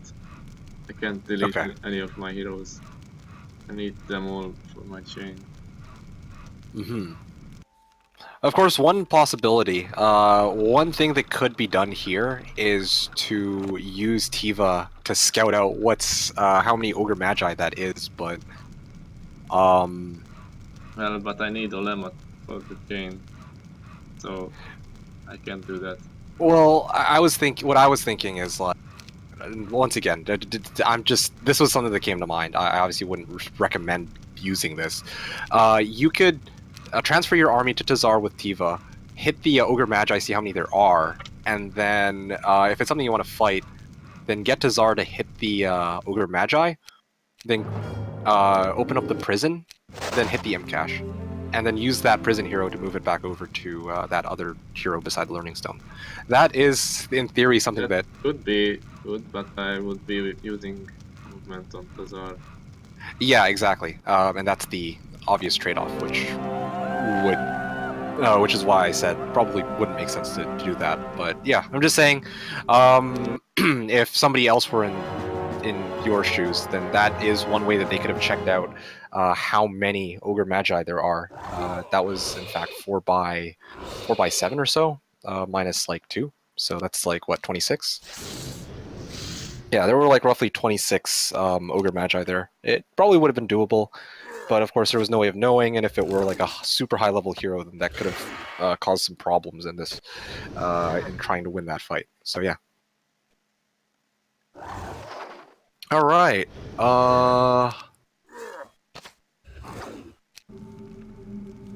Nice artifact from the crypt. Okay. Well, let's see what this artifact is. Spirit of Oppression is my guess. Quiet Eye of the Dragon. Okay, that's pretty good. +1 attack and defense. That's stats are always handy. Stats are very handy early on in the match and even to the bitter end, of course. But yeah, especially like plus attack plus defense early on, you can really feel the damage difference when you have a hero with high attack and high defense skill and one that doesn't have high attack and high defense. So yeah. Okay, and what else here?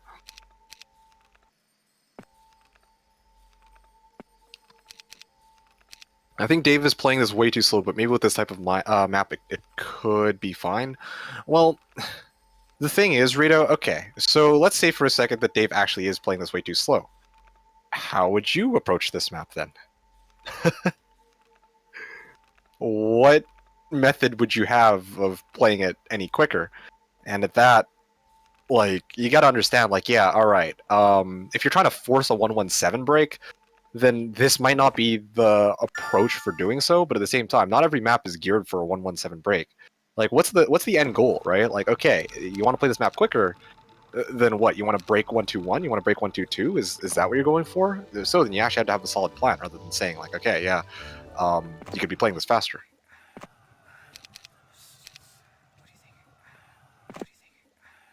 There's an exceptional thirst for unicorn blood. Yes. 117 and no banks. Yeah. Well, then, if this isn't how it should be played, then once again, how should it be played? What should Dave have gone for in this case? Because once again, discussion is always good as long as you're not Rito. And there goes Rito challenging Rams to 1-on-1.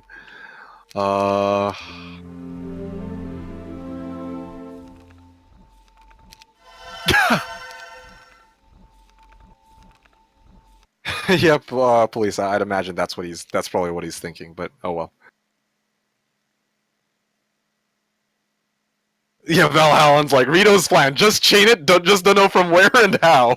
Well, I mean, I'm not trying to shit on Rito here. I'm being legitimately serious. Like, okay, you're saying, okay, even if this weren't Dave, if this were like, I don't know, some new player, or if it were me, even, like, okay, yeah, you want me to chain, but you don't know where you want me to chain it to? Like, do you want me to clear a Dragonfly Hive instead of these creature banks?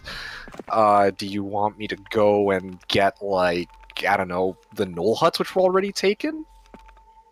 That you guys got to be a bit more specific. That's what I'm trying to get at here. Yeah. Anyway. Okay, so this is where we're at now. It looks like the chain has been made in a way where Dave will be taking this fight against lots of... Wait, what is it? Pack of Cyclops Kings, was it? Oh no, he's going for the Centaurs first. He's going for the Centaur Captains, probably so that he can get his... probably so that he can get... You're going to get the Gorgons. Chain it back for extra army and extra meat for the following week. And then he'll probably bring his army back a little bit later. Or he'll bring his army back and go and try to clear out that wyvern nest.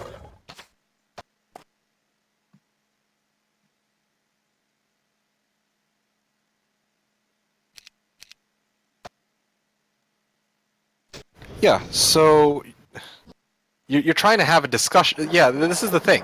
And I'm not speaking for Rams here. I'm speaking for myself.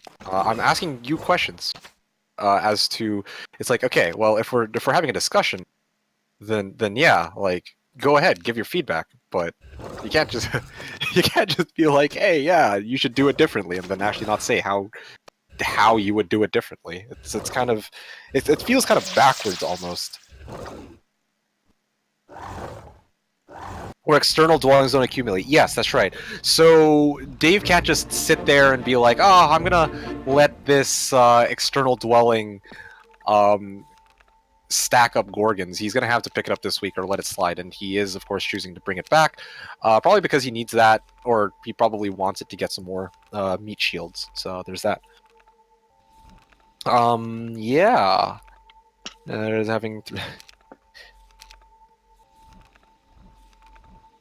yeah, so Kira's saying, MK, are you not going to play today? I did play today, if you didn't see my first match, which I don't really want to talk about because it was a total shit show, but yeah, I did play today. If you missed out on that, then that's quite unfortunate, but you can always check out the VODs.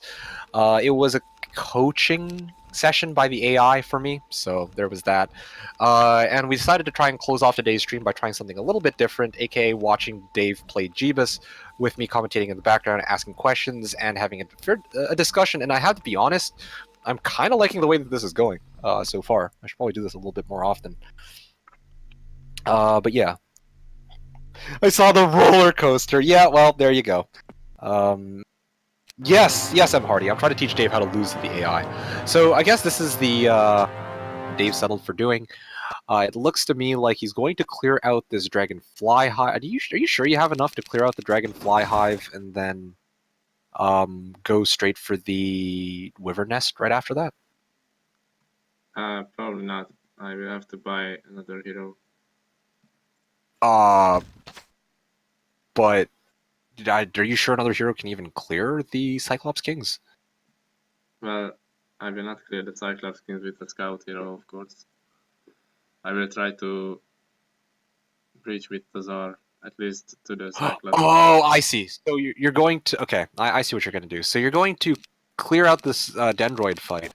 You're going to get another hero to take the army off of Dazar. You're going to get Dazar to retreat back to your tower town, right? And then go from there? Actually, you don't even need to retreat. You can just run back from here. Yeah. Okay, gotcha.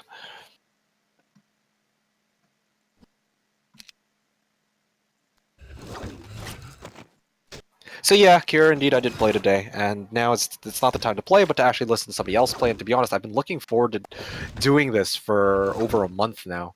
A day where I actually don't have to play, and I can just watch somebody else in action who actually knows what they're doing. And I can say that I'm not disappointed so far. I'm having fun. Yeah, I think it's a fun, relatively interesting learning experience for some as well. All right, moving along. Here is,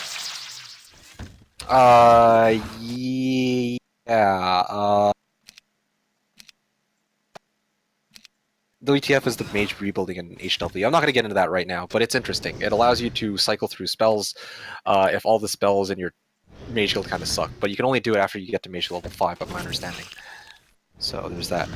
How do you get into the Hoda lobby? New game, multiplayer, and then click online lobby. That's it. Rito says you should definitely do the Utopia on the road while he's going for the desert. And I think he was also saying something about liking the fact that you're trying to get Gorgons to go and clear out that Utopia, but I don't even know if that's what your intention is. So there was a nice clean fight done by Dave there. He basically, once again, summation of that fight. He used his one stack Knoll to draw out the retaliation on the one stack of Dendroids, and then proceeded to plow them, basically. I don't know. I don't want to get into full details of that, but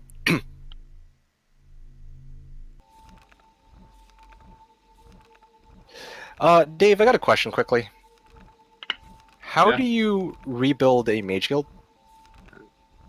I think it's shift and click on the mage guild. Okay, there you have it, Gandalf. Shift click on the mage guild with HW rules turned on.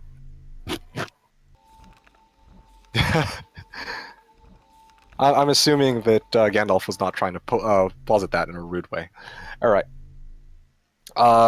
Yeah, let's see. What else? But the mage guild, yeah, as I explained, the mage guild does have to be level 5. Thanks, time to beat the Ruskies.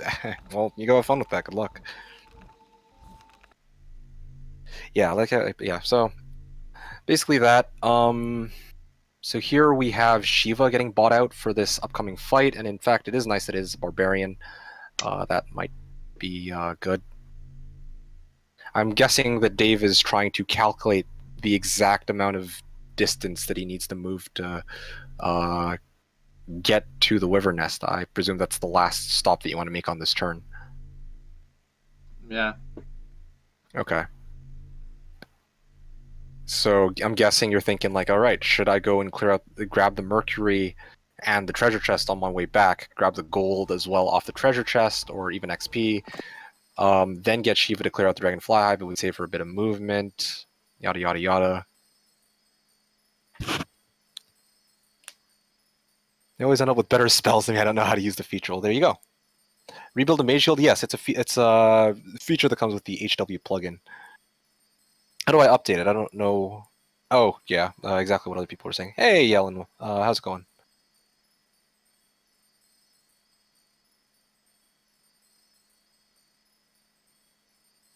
And yes, Dave has to be especially careful here because Shiva doesn't start off with... Well, actually, no.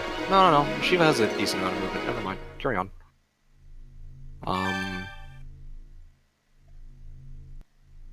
yeah, it looks like there's this calculation being done as to just how much movement you'll have access to.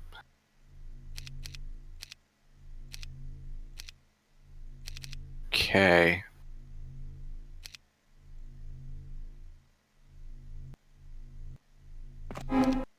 And there you go, getting most of the units in your army. What units would you...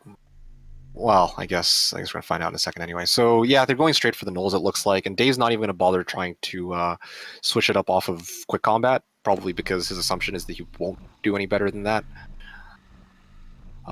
given how straightforward that fight would probably be anyway. It looks now like he's taking to Tsar with his 12 wyverns, and he's going to try and clear out the Cyclops Kings, a pack of Cyclops Kings, with the 12 wibs. It should definitely be doable. The only question now is just how many losses he will be incurring from this fight. All right, and I just realized that you actually do have tactics, so this is going to be a little bit better than I thought it would be. Yeah, makes it a bit easier. Just a little bit. Especially that they are exactly 19. Yeah, of course. So something I wanted to explain here quickly. I don't know if you guys noticed that just now. Dave managed to move his wyverns an extra hex forward on this tactics phase. How he was able to do that was he hit auto combat. He moved his wyverns as far forward as possible. This only works with 2 hex units, by the way. This works with any 2 hex unit. But anyway, you move your 2 hex unit as far forward as you can, and then you press A for auto combat, and then press escape quickly to cancel auto combat. The game thinks that during the tactics phase for the human player thinks that... Oh, it didn't attack the wyverns. Weird. Anyway, yeah. During the tactics phase for the human player, it considers the fact that wyverns are 2 hex units, but during auto combat, the AI cheats a little bit and doesn't quite realize that 2 hex units are actually 2 hex units. It assumes that it's a 1 hex unit. So it's a bug there, which does get fixed in HOTA. But yeah, it's a little handy trick you can use with tactics. Yeah, they didn't attack. That's weird, but... In the lobby now. Thanks. Yeah, you're welcome. The settings for the HD mod, if you have a large monitor. Attack. Wait, is that allowed in actual games? I never do it online because I feel that people might get upset by it. Yeah. No, like, I don't think I've ever heard anyone complain about use of the tactics bug.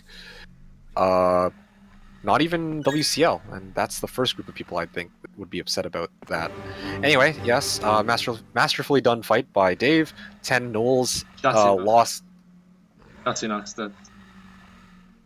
Just enough steps, nice.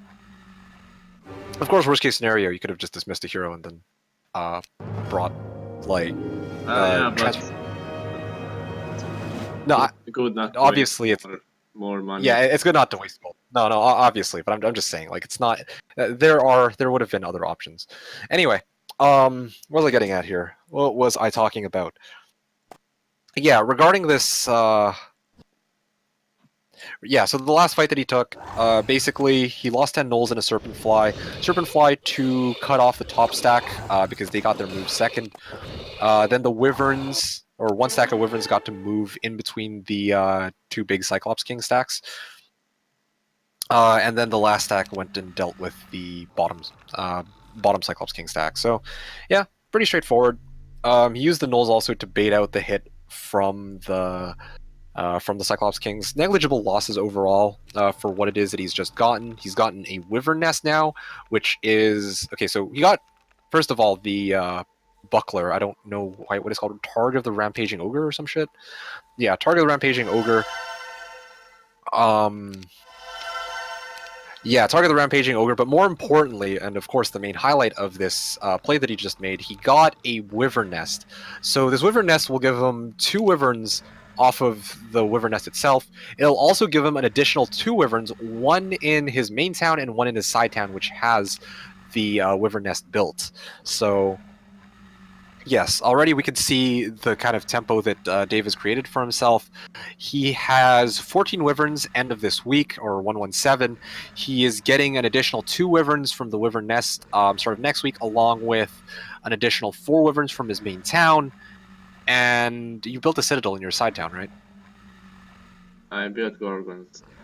Oh, you built gorgons. But, okay, so you don't have a citadel in your side town. No. Okay, so it seems like it'll be somewhere along the lines of about 19. Or no, sorry, no, that's doesn't sound right. 2, 4, 23, I believe, 23 wyverns. Sort of next week, just from his towns alone. This is even factoring the fact. This is even taking into consideration the fact that he still has about 2 dragonfly hives that have yet to be cleared.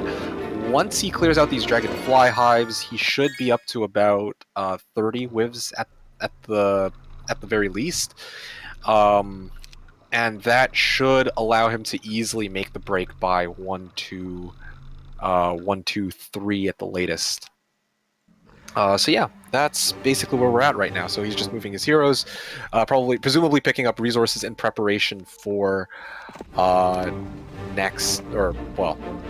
preparation for buying out all the wyverns, and also because he needs to move some of his heroes back into town. Yet another reason Hoda's superior, because it prevents bug abuse. Yes, Ferco, I should have probably written down the template on my stream title, but this is indeed the Jebus Cross template. Dave is the one steering the wheel, and I'm just the one who's commentating over his gameplay. And yeah. Yellen117 says, why not take this dwelling with a scout and retreat to Zar to refill mana? Okay, so there's a question from Yellen. Well, because Zar got water 3 times and I don't need the mana anyway. Okay, so there's the line of reasoning from Dave, and also even Rito said something quite similar. What is the max amount of wyvern nests that you can get / that you have seen on Jebus Cross prior to break? I think the most I've ever seen is, I think it was either 6 or 7. 7 sounds about right, but certainly 6, I'm pretty sure.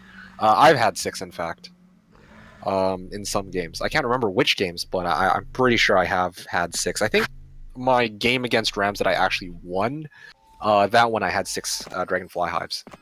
And I had like 40 Wiz 1-2-1. Still, yeah, Tazara's spells aren't very useful because he has none to begin with. Well, versus, yeah, so Yellen's saying water will work well against them. 17 defense is a huge thing. Expert summon boat, absolutely. 8 hives or something like that in that pity match. No, it wasn't 8 hives. It was not 8 hives. I had like, yeah, broke week 2 with 70 wivs. That's because, yeah, no, that's because I spent some time actually farming my zone. I had like 40 wivs, 40 wivs 1-2-1 because I did almost perfect chaining. Like, I have never made chains that good, or I had never made chains that good prior, and I have never made chains that good since that match.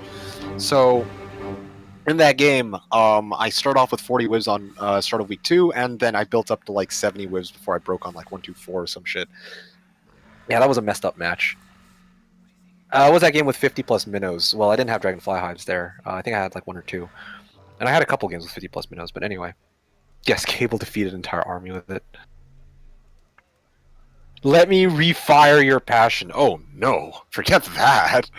No. No. I think that you're hinting at the fact that against you I get the most broken-ass maps, but no. Forget it. No, I'm good. And I'm going to take a moment to actually, yeah, just ignore that link, guys. I can't quite delete it or purge it right now, but, yeah, I know that there are some random bots that go to random streams and throw a link to heck knows where. So yeah, just don't click on that one. Hanny, the next part will be up in 6.5 hours.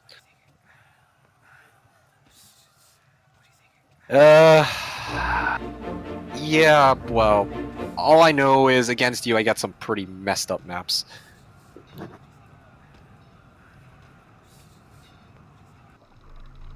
Alright.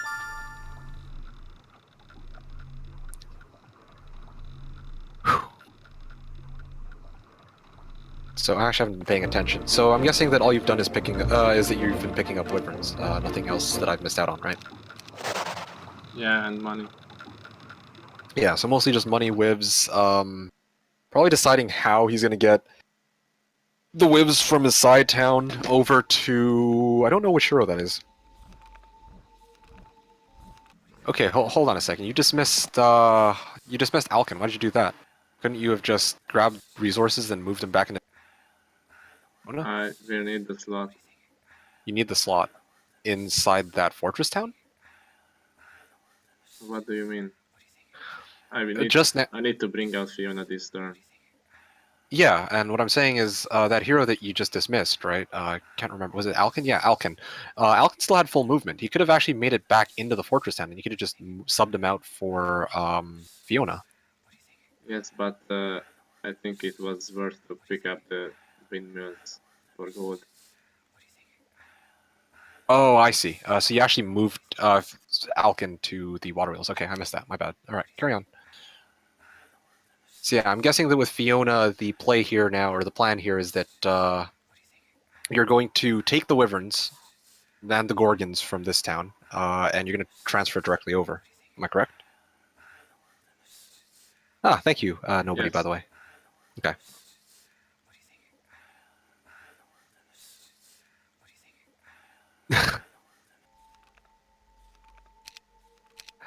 I thought your chain in the skeleton challenge to all those portals and gates was one of your better ones. I don't know which one you're referring to. I typed the entire story of Stannis in chat. Weren't we playing on timers that I actually managed to use up fairly, fairly? I remember there was one turn I fucked up and I forgot to end the turn. That was bad on my part. I wasted like a half hour off of that, but anyway. Whatever, I don't care. I took the win. I took the win. Better to have that than lose the match from having too little turn... or too much turn time. Complain that I didn't get my win off of you.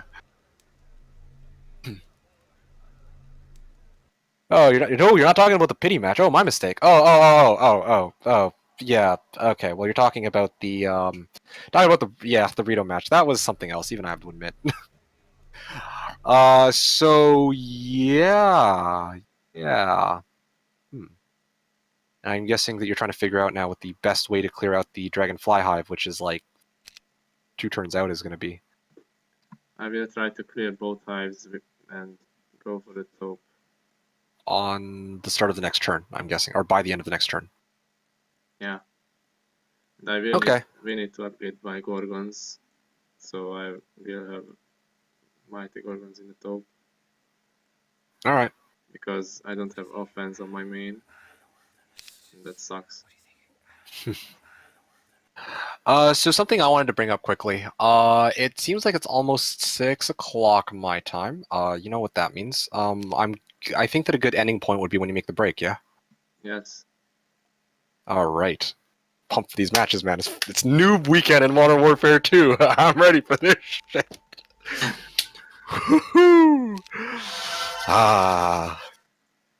And I have my name Spartan ready, so yeah, if you guys want to join me with that naming, then you're always welcome for that.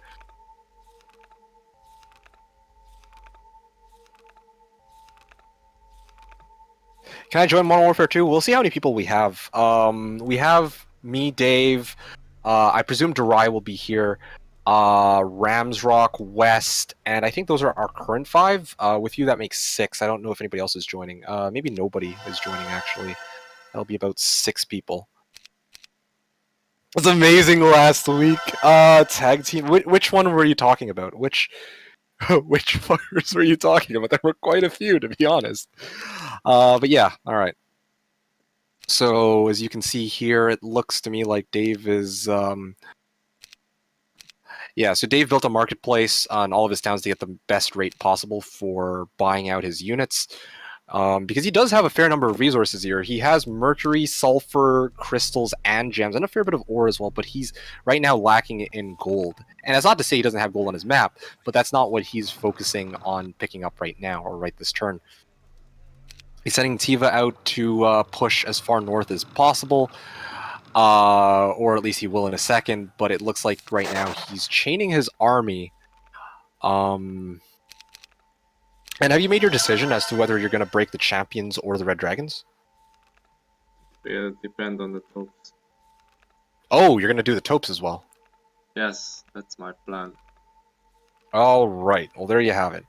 So it looks like we've got topes incoming as well before the break. And then, yeah, we'll see what he gets out of that. And there's also that Dragonfly Hive south as well. One south, one north. And then I'm guessing you're taking the Utopia that's along the road, or the one that has the Cape of Velocity? I will start with the one that has the Cape of Velocity. Okay, well, there you go, guys. And with these Gorgons, that's a fair bit of meat as well. Keep that in mind. So Dave's really set himself up well for taking out these Utopias. He's got 20 plus whivs, which, once again, I'm pretty sure that's as much as he could have managed on this map.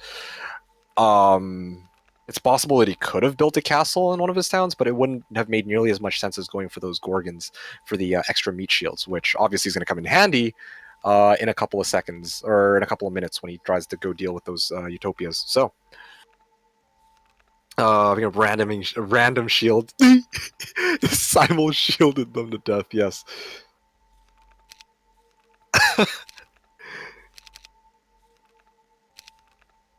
Yeah, it's that dude who works for Varys and spies on Tyrion. I presume that's a Game of Thrones reference.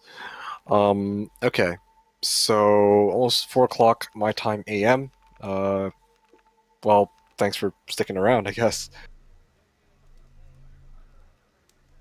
The only thing that kind of upsets me, though, about today is I think we have too many people for Modern Warfare 2. So I don't quite know how we're gonna split ourselves up. Got like 7, maybe even 8 people in total. Might even be able to do 4-on-4. It would be fun, actually. 4-on-4? Yeah, if we can get enough people. I'm more worried about what happens if you have 7.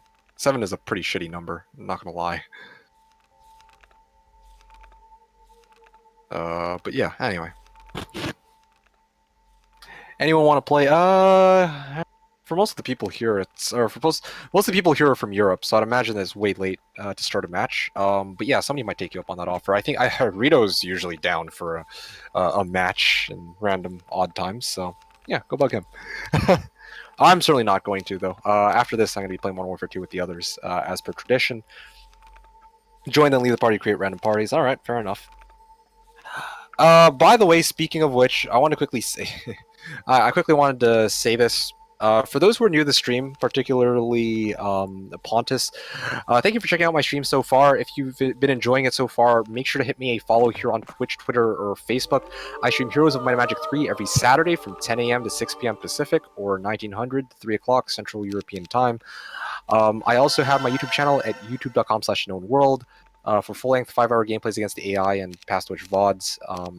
Yeah, I'll probably post the link again at the end of the stream, but I'm just getting that out there in case you haven't done that already. So, having said that, yeah, here we are. Yeah, so Dave he basically poor man's Tazar just now. He is going to be heading up towards the Dragon Utopia, it looks like, with his current army here.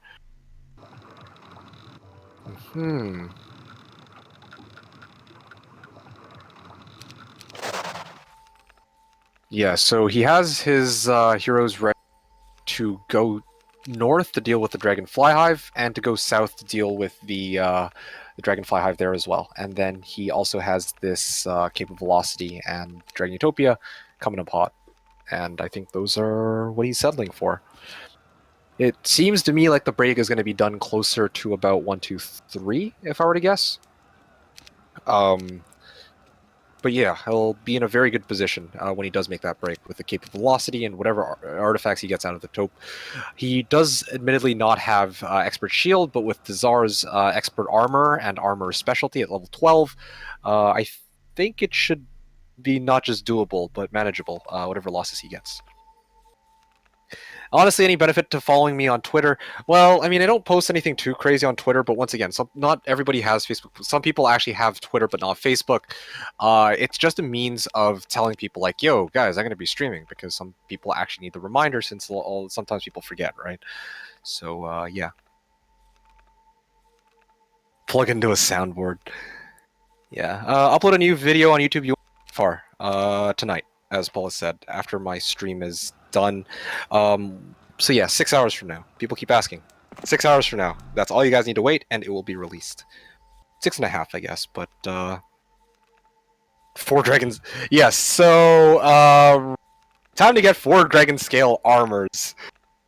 That one was just for you, Dave. Yeah, thanks. Scavenger versus marathon depends on the situation, as always, West. If you're going full rush, then yeah, definitely marathon, especially Marathon Pro. Rito says, I got 2 today from 1 maxi taupe. Ha! Tome of Water and Fire, literally getting a Song of Fire, Ice and Fire from a taupe, yes. Alright, and yeah, so once again, I don't think I've missed out on much. You're just repositioning your heroes in preparation for taking this taupe. Man, that's a lot of stuff that I've been saying all at once. But, yeah. Do you think that you'll actually be able to reach all of that, though? Actually, I kind of screwed up with my chain because I bought the Gorgons from the other town and forgot that I will have to upgrade them. So You were planning to upgrade the Gorgons? Yeah, before the Oh. taupe. Next turn, of course. But now I will have to take the hive behind the wolf raiders after the taupe. Okay, I see.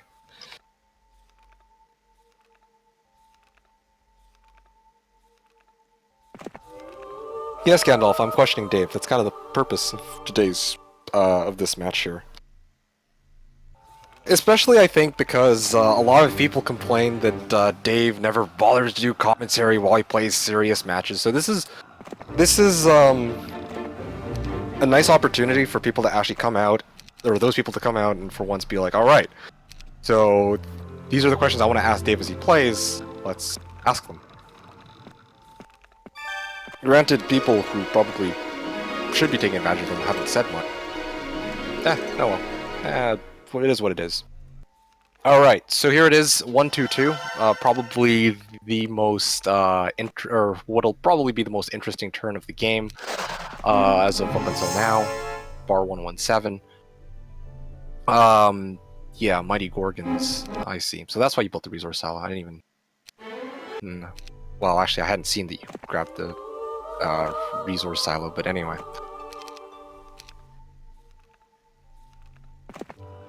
Oh, that's a maxi hive, and in fact you're going to take that. I'm pretty sure you're quite happy with that. That is the best case scenario, a maxi hive in this situation. At this point, you want every hive to be maxi.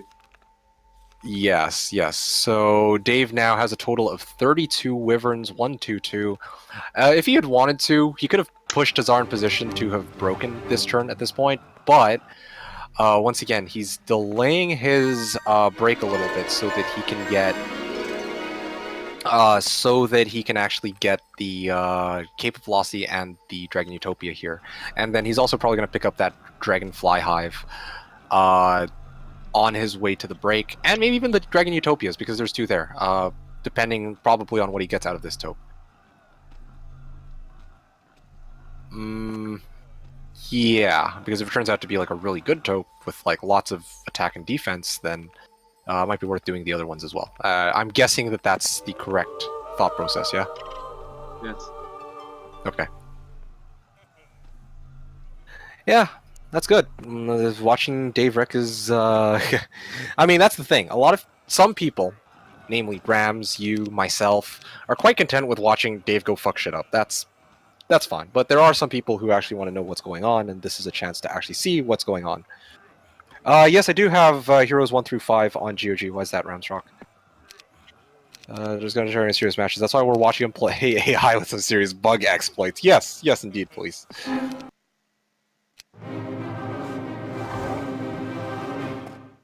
Yeah, sorry, Pontus. I'm pretty sure you're gonna be shit out of luck here. But just start a game. Just start a game on Hoda. I'm sure somebody in right now would be down to actually play a match.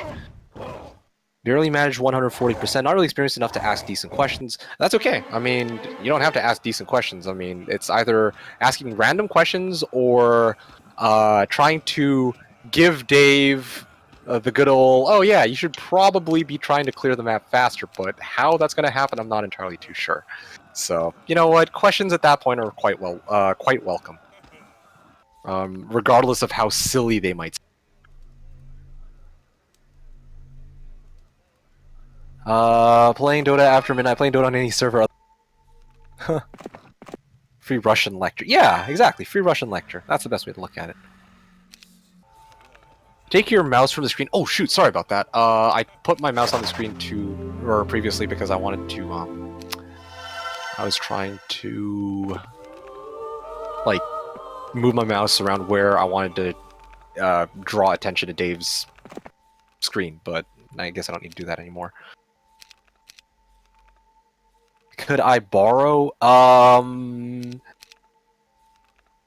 No, you may not. No, you may not.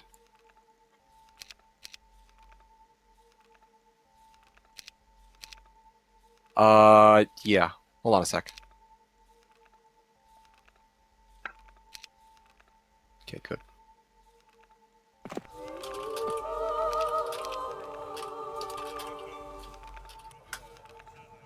Alright, and back to Dave's game here. And guys, let me know if you see the screen, but it should be viewable now. Nothing much that was really missed. I mean, I cut out a couple seconds there, but basically, he upgraded, or he cleared out this Dwarven Treasury as a means of getting enough gold for upping his Gorgons. In fact, he does have a pretty big stack of Mighty Gorgons, that's 21, which will be quite useful, of course, for clearing out the Dragon Utopia. He also has a fair bit of meat here with him if he decides to take them, namely the Hydra and the... Oh. Alright. Namely the Hydra and the Lizardman if he decides to bring them along. I don't quite know what your plan for meat is for this taupe.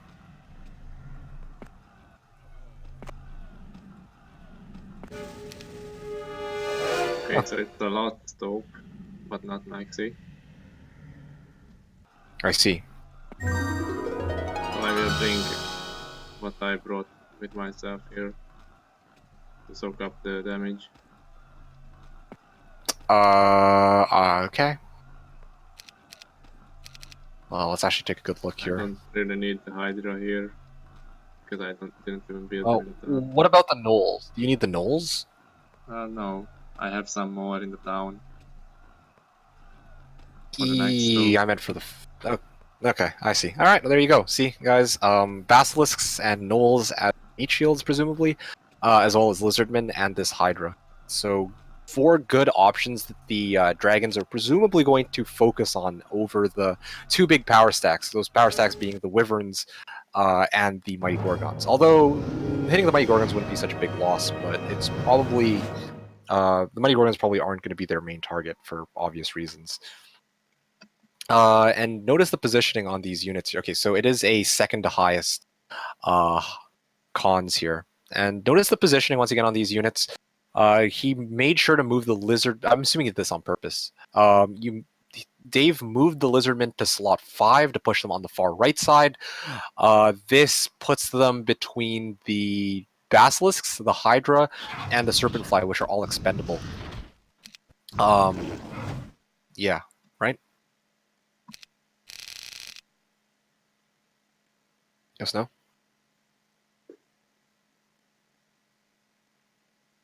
Alright, well anyway. Yeah, see how it is. Pirate Bay. Yes, indeed. Yeah, so... Sorry, I just 35... I binded what? my speaker to the W, and when I have to wait in combat, I can't speak. Oh, okay, that explains it. Yeah, no, to be honest, I thought I heard some background noise. That's why I was like, are you just deliberately ignoring me? Feels bad, man. No, sorry. No, it's okay, dude. But yeah. See, even Gandalf thought that I was being ignored.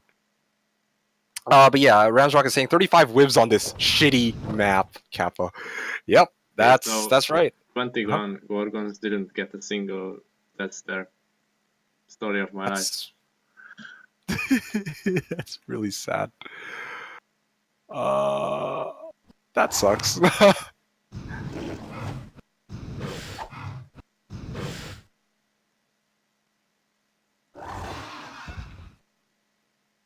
All right. So, I mean, at this point, I don't usually like to do this, but I wonder where Rito is with his suggestions of how this map could have been played any better. Huh, weird. Mighty Gorgon still refused to Death Stare. Well, let it not be said that Death Stare occurs 100% of the time when you have 10 Mighty Gorgons.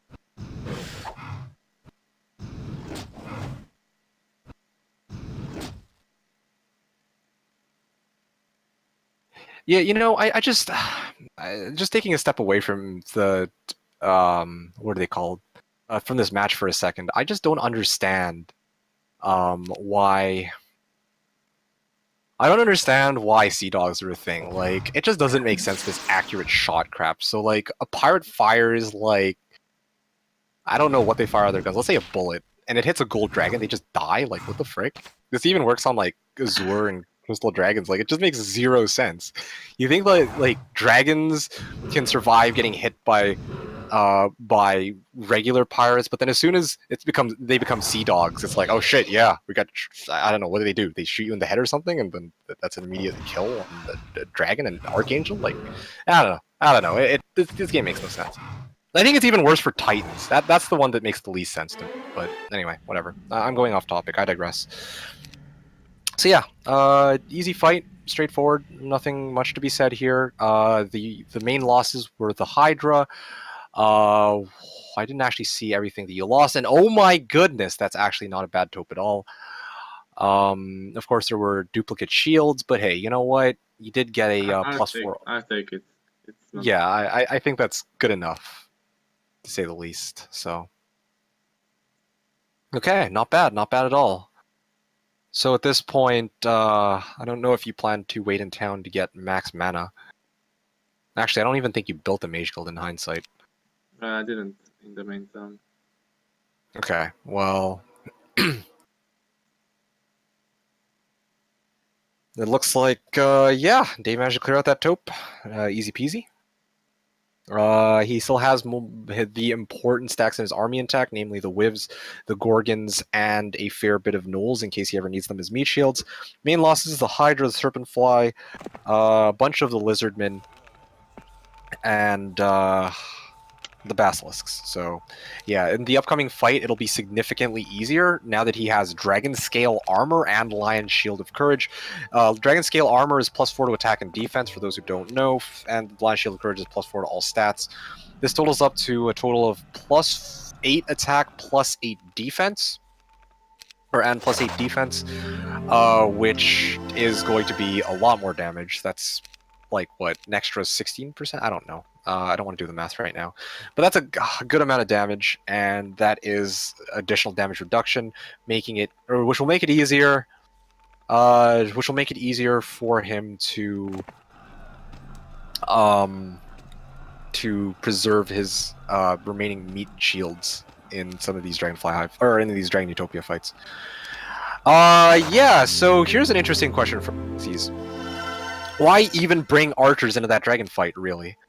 And I think the bottom line is that Dave doesn't give a shit about the fact that, he doesn't give a shit about Lizardmen. The only units that really matter in his army right now are the Mighty Gorgons and the Wyverns. Everything else is basically, as you would call it, meat, or meat shields. And he knows this, and he's using them accordingly. He clears out those...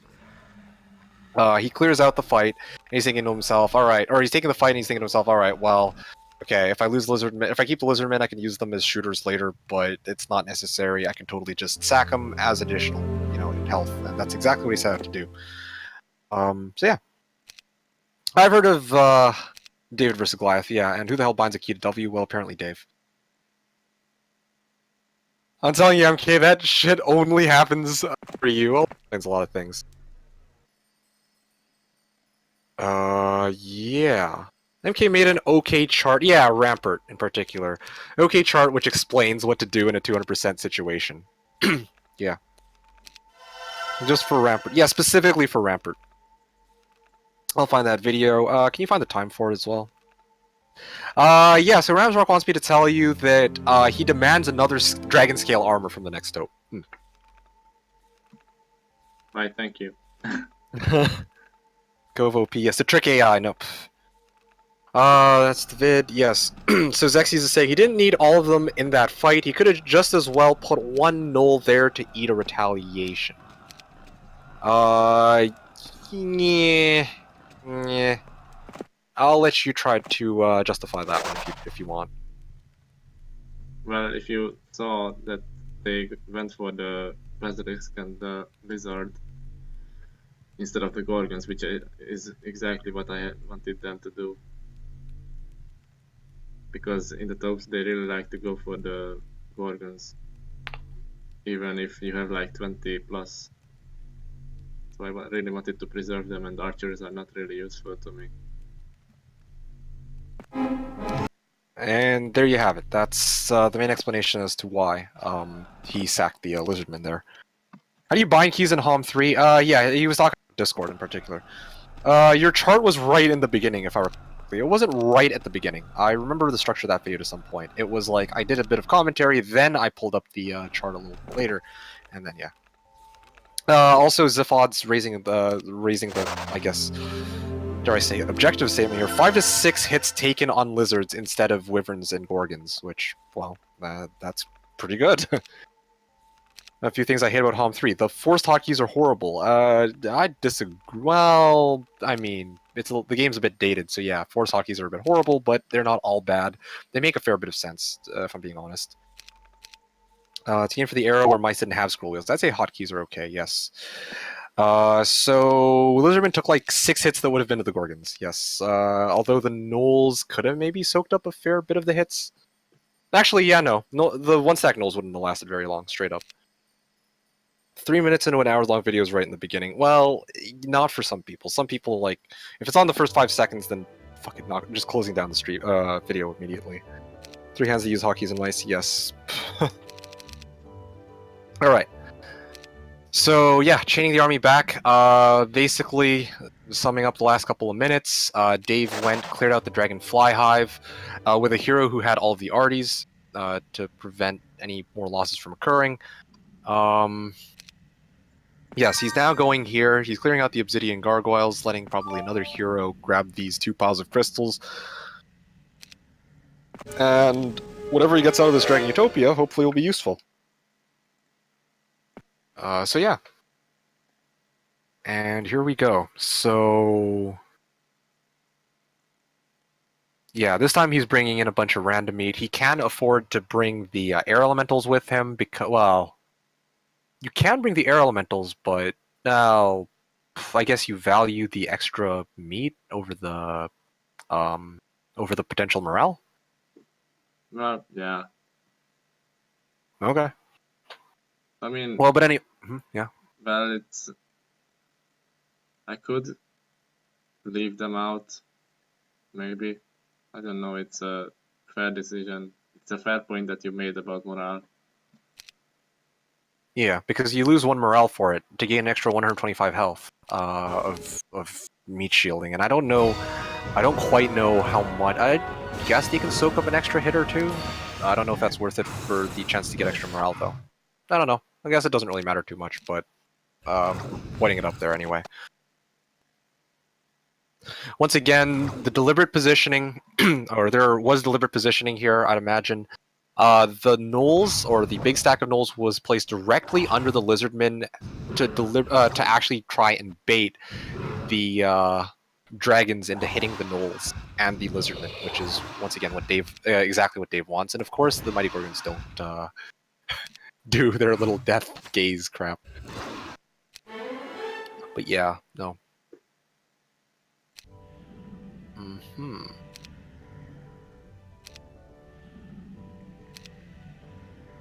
There we go. Easy, straightforward fight, and the option being first aid resistance. It's probably going to be resistance. Indeed, it is.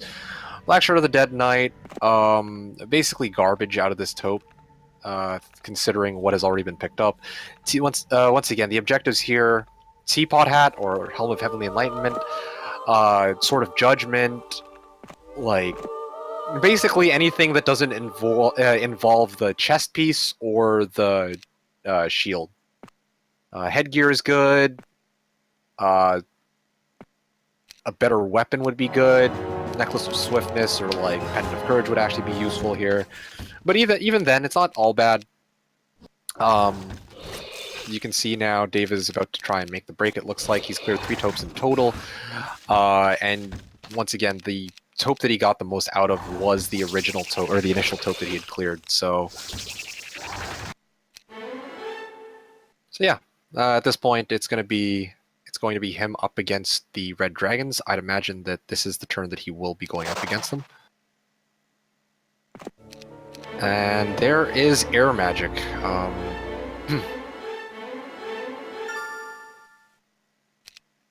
And I notice now that he has opted not to take.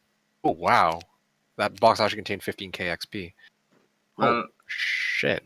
It would have given a level up for Tazar, but yeah, obviously it would. I was hoping for creatures.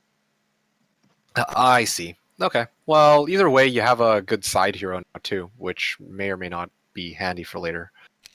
So there's that. What was that I was gonna say? Oh yeah, you chose to take resistance over air magic. Now, I think that's a peculiar thing that some people will probably be curious about. What was your reasoning there? Well, on Jebus, air magic is not really useful because you can only cast 1 DD anyway.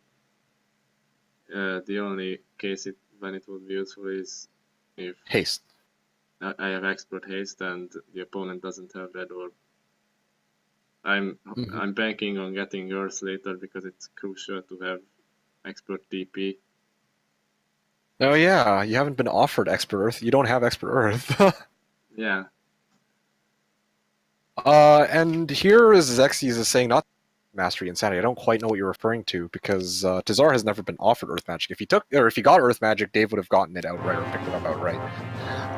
And Braun did get offered earth magic, and that's exactly what was taken.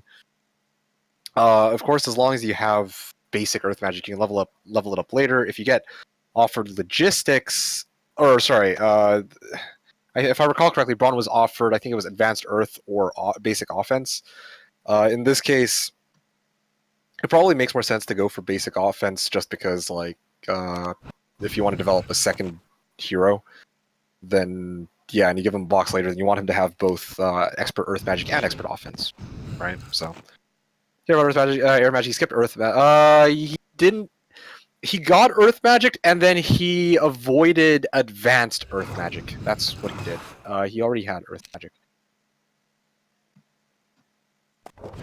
Okay, so I started commenting on Crag Hack campaign video and I had to click the timestamps to know what he was referring to. Yeah.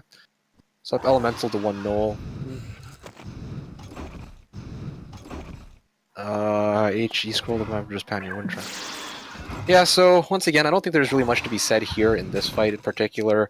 Dave deliberately split his stacks up, or he created a bunch of 1 stacks, and he's letting the red dragons hit them all individually. Oh my goodness, they actually death gazed for once.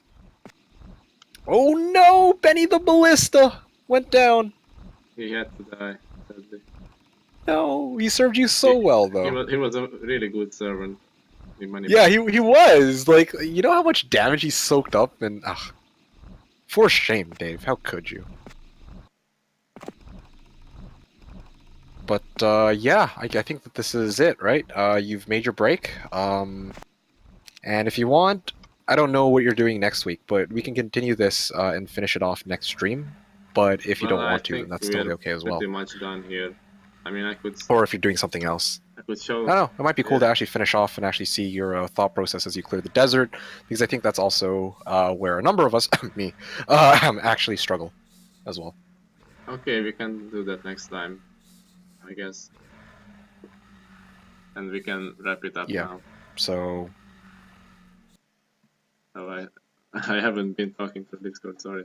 So I think that would be a good wrapping up point. okay, that's cool. And we Would can you be willing to and we continue can next time? continue next time? Yeah, sure. All right, sounds good. I don't know if you're like playing a game next week or something. That's why I'm kind of like, eh. Well, I don't know yet either. Okay. We'll Well, we'll see if you can, you can, and if you can't, you can't. I think some of the when I start next stream, and there's a fair number of people here, I think they'd actually be down to see how you approach the desert. So that'd be pretty cool. Yeah, seems good. Thanks again for showing us your ways, Dave. If you want to save the game as well, that'd probably be good. But yeah, it was a lot of fun to watch and commentate, and it was nice for once to take a break from having to play it myself. So yeah, much appreciated. Okay, I'm glad to hear. Take my word for it. I'm good, dude. Or I'm good as far as this match is concerned, or playing. But anyway, so no Rito, I did no showing one turn of the desert because I want to call it quits. So that we can actually move into some Call of Duty Modern Warfare 2. Because it's noob weekend and we need to actually get our farming game on. But yeah, thanks for joining, Dave. What? Anything else you wanted to say or contribute? Yeah, I wanted to mention that the map turned out to be okay in the end. The double build with the dwellings was not bad. It was hard to manage the money, but in the end it all turned out fine. Even without Earth Magic, Tazar is really strong, so tops can be done easier. And also that Maxi Hive helped.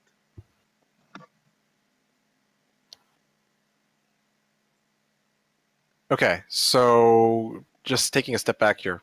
This is a bit of a tangent, but I'm gonna back up Paulus on this one. He's saying that yeah, hotkey. I think hotkeys are pretty well placed, especially given that I played Dota 1 before, and take my word for it, those were some pretty shitty hotkeys.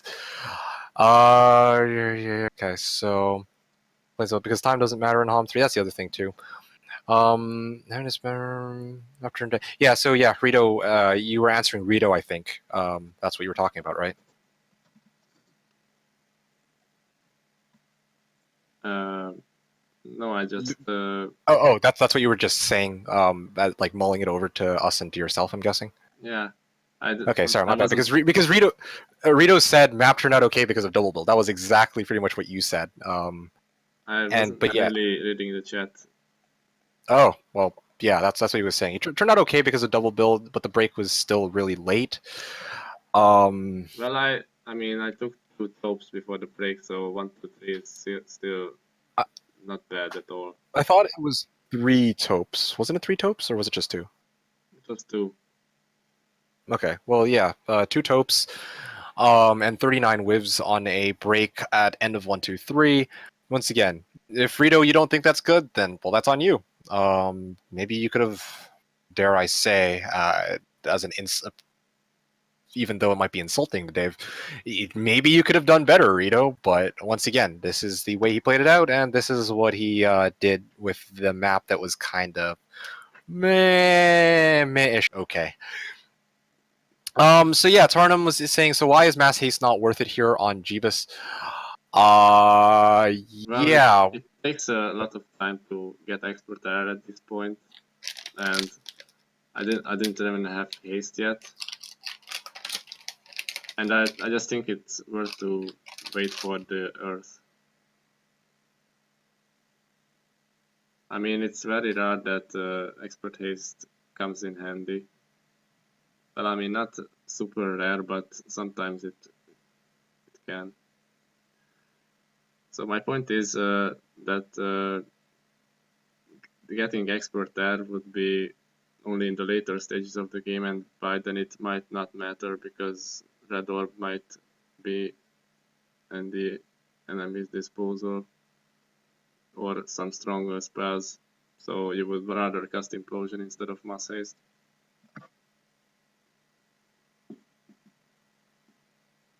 And there you have it. So that's for you, Tarnum. That's Dave's line of reasoning. And yes, as Rams predicting late week 2 break. Well, that was. I'll give this to him at the very least. This was prior to Dave exploring and finding out that indeed, okay, I have 2 hives, another fortress town, and a wyvern nest. But still, even then, I highly doubt that whatever Rito would have come up with to do on this map would have turned out better than what Dave had. That's my personal take on it. And yes, Rito, I am going to cut it short and not show One Turn of the Desert. If you are interested in seeing the continuation of this, you can always watch it next stream. And if you don't want to watch through or sit around and watch through that, then you're free to watch the VODs as always. So yeah. Meanwhile, Rito consistently breaks on like 2-2-5. Betray You says this is practically 1-2-4. Yeah, but once again, 2 taupes prior to the break. That's not bad. So, and upgraded wivs too. Privilege of mass haste in taupes. That was another thing that was raised up. Although, to be honest, if you have like mass shield and you have a bunch of 1-stacks, you can let the dragons probably hit the 1-stack nulls or whatever 1-stacks you use. So I would imagine that would not so much obsolete mass haste, but that's a decent alternative. Okay. Am I right, or am I way off? Yeah, I agree. Okay. I think HoMM3 keys are tolerable. Once again, I'm going to vouch for HoMM3 keys. There's a chain. Yeah. No, I don't care about that. Okay. Yeah. That's like how most people play competitive in Dota 1 times. Oh, gosh. Dota 1 competitive. Ha! All right, Dave. I will be back. Not even in like 5 minutes. I'm just gonna quickly say closing remarks. Shout out viewer list. Blah blah blah. What was it I was gonna say? I'm probably gonna drop the stream, go use the bathroom, and come straight back. I'm not even gonna bother hosting somebody else. I just need to switch the title and everything. But yeah, I just want to wrap it up. So I'll see you in a bit. Okay. Thanks for the session. Oh no, thank you for joining us and commentating and just showing us how you play, I guess. Okay, so to my stream, I will say goodbye, and I'll see you guys the next time I play. So bye bye.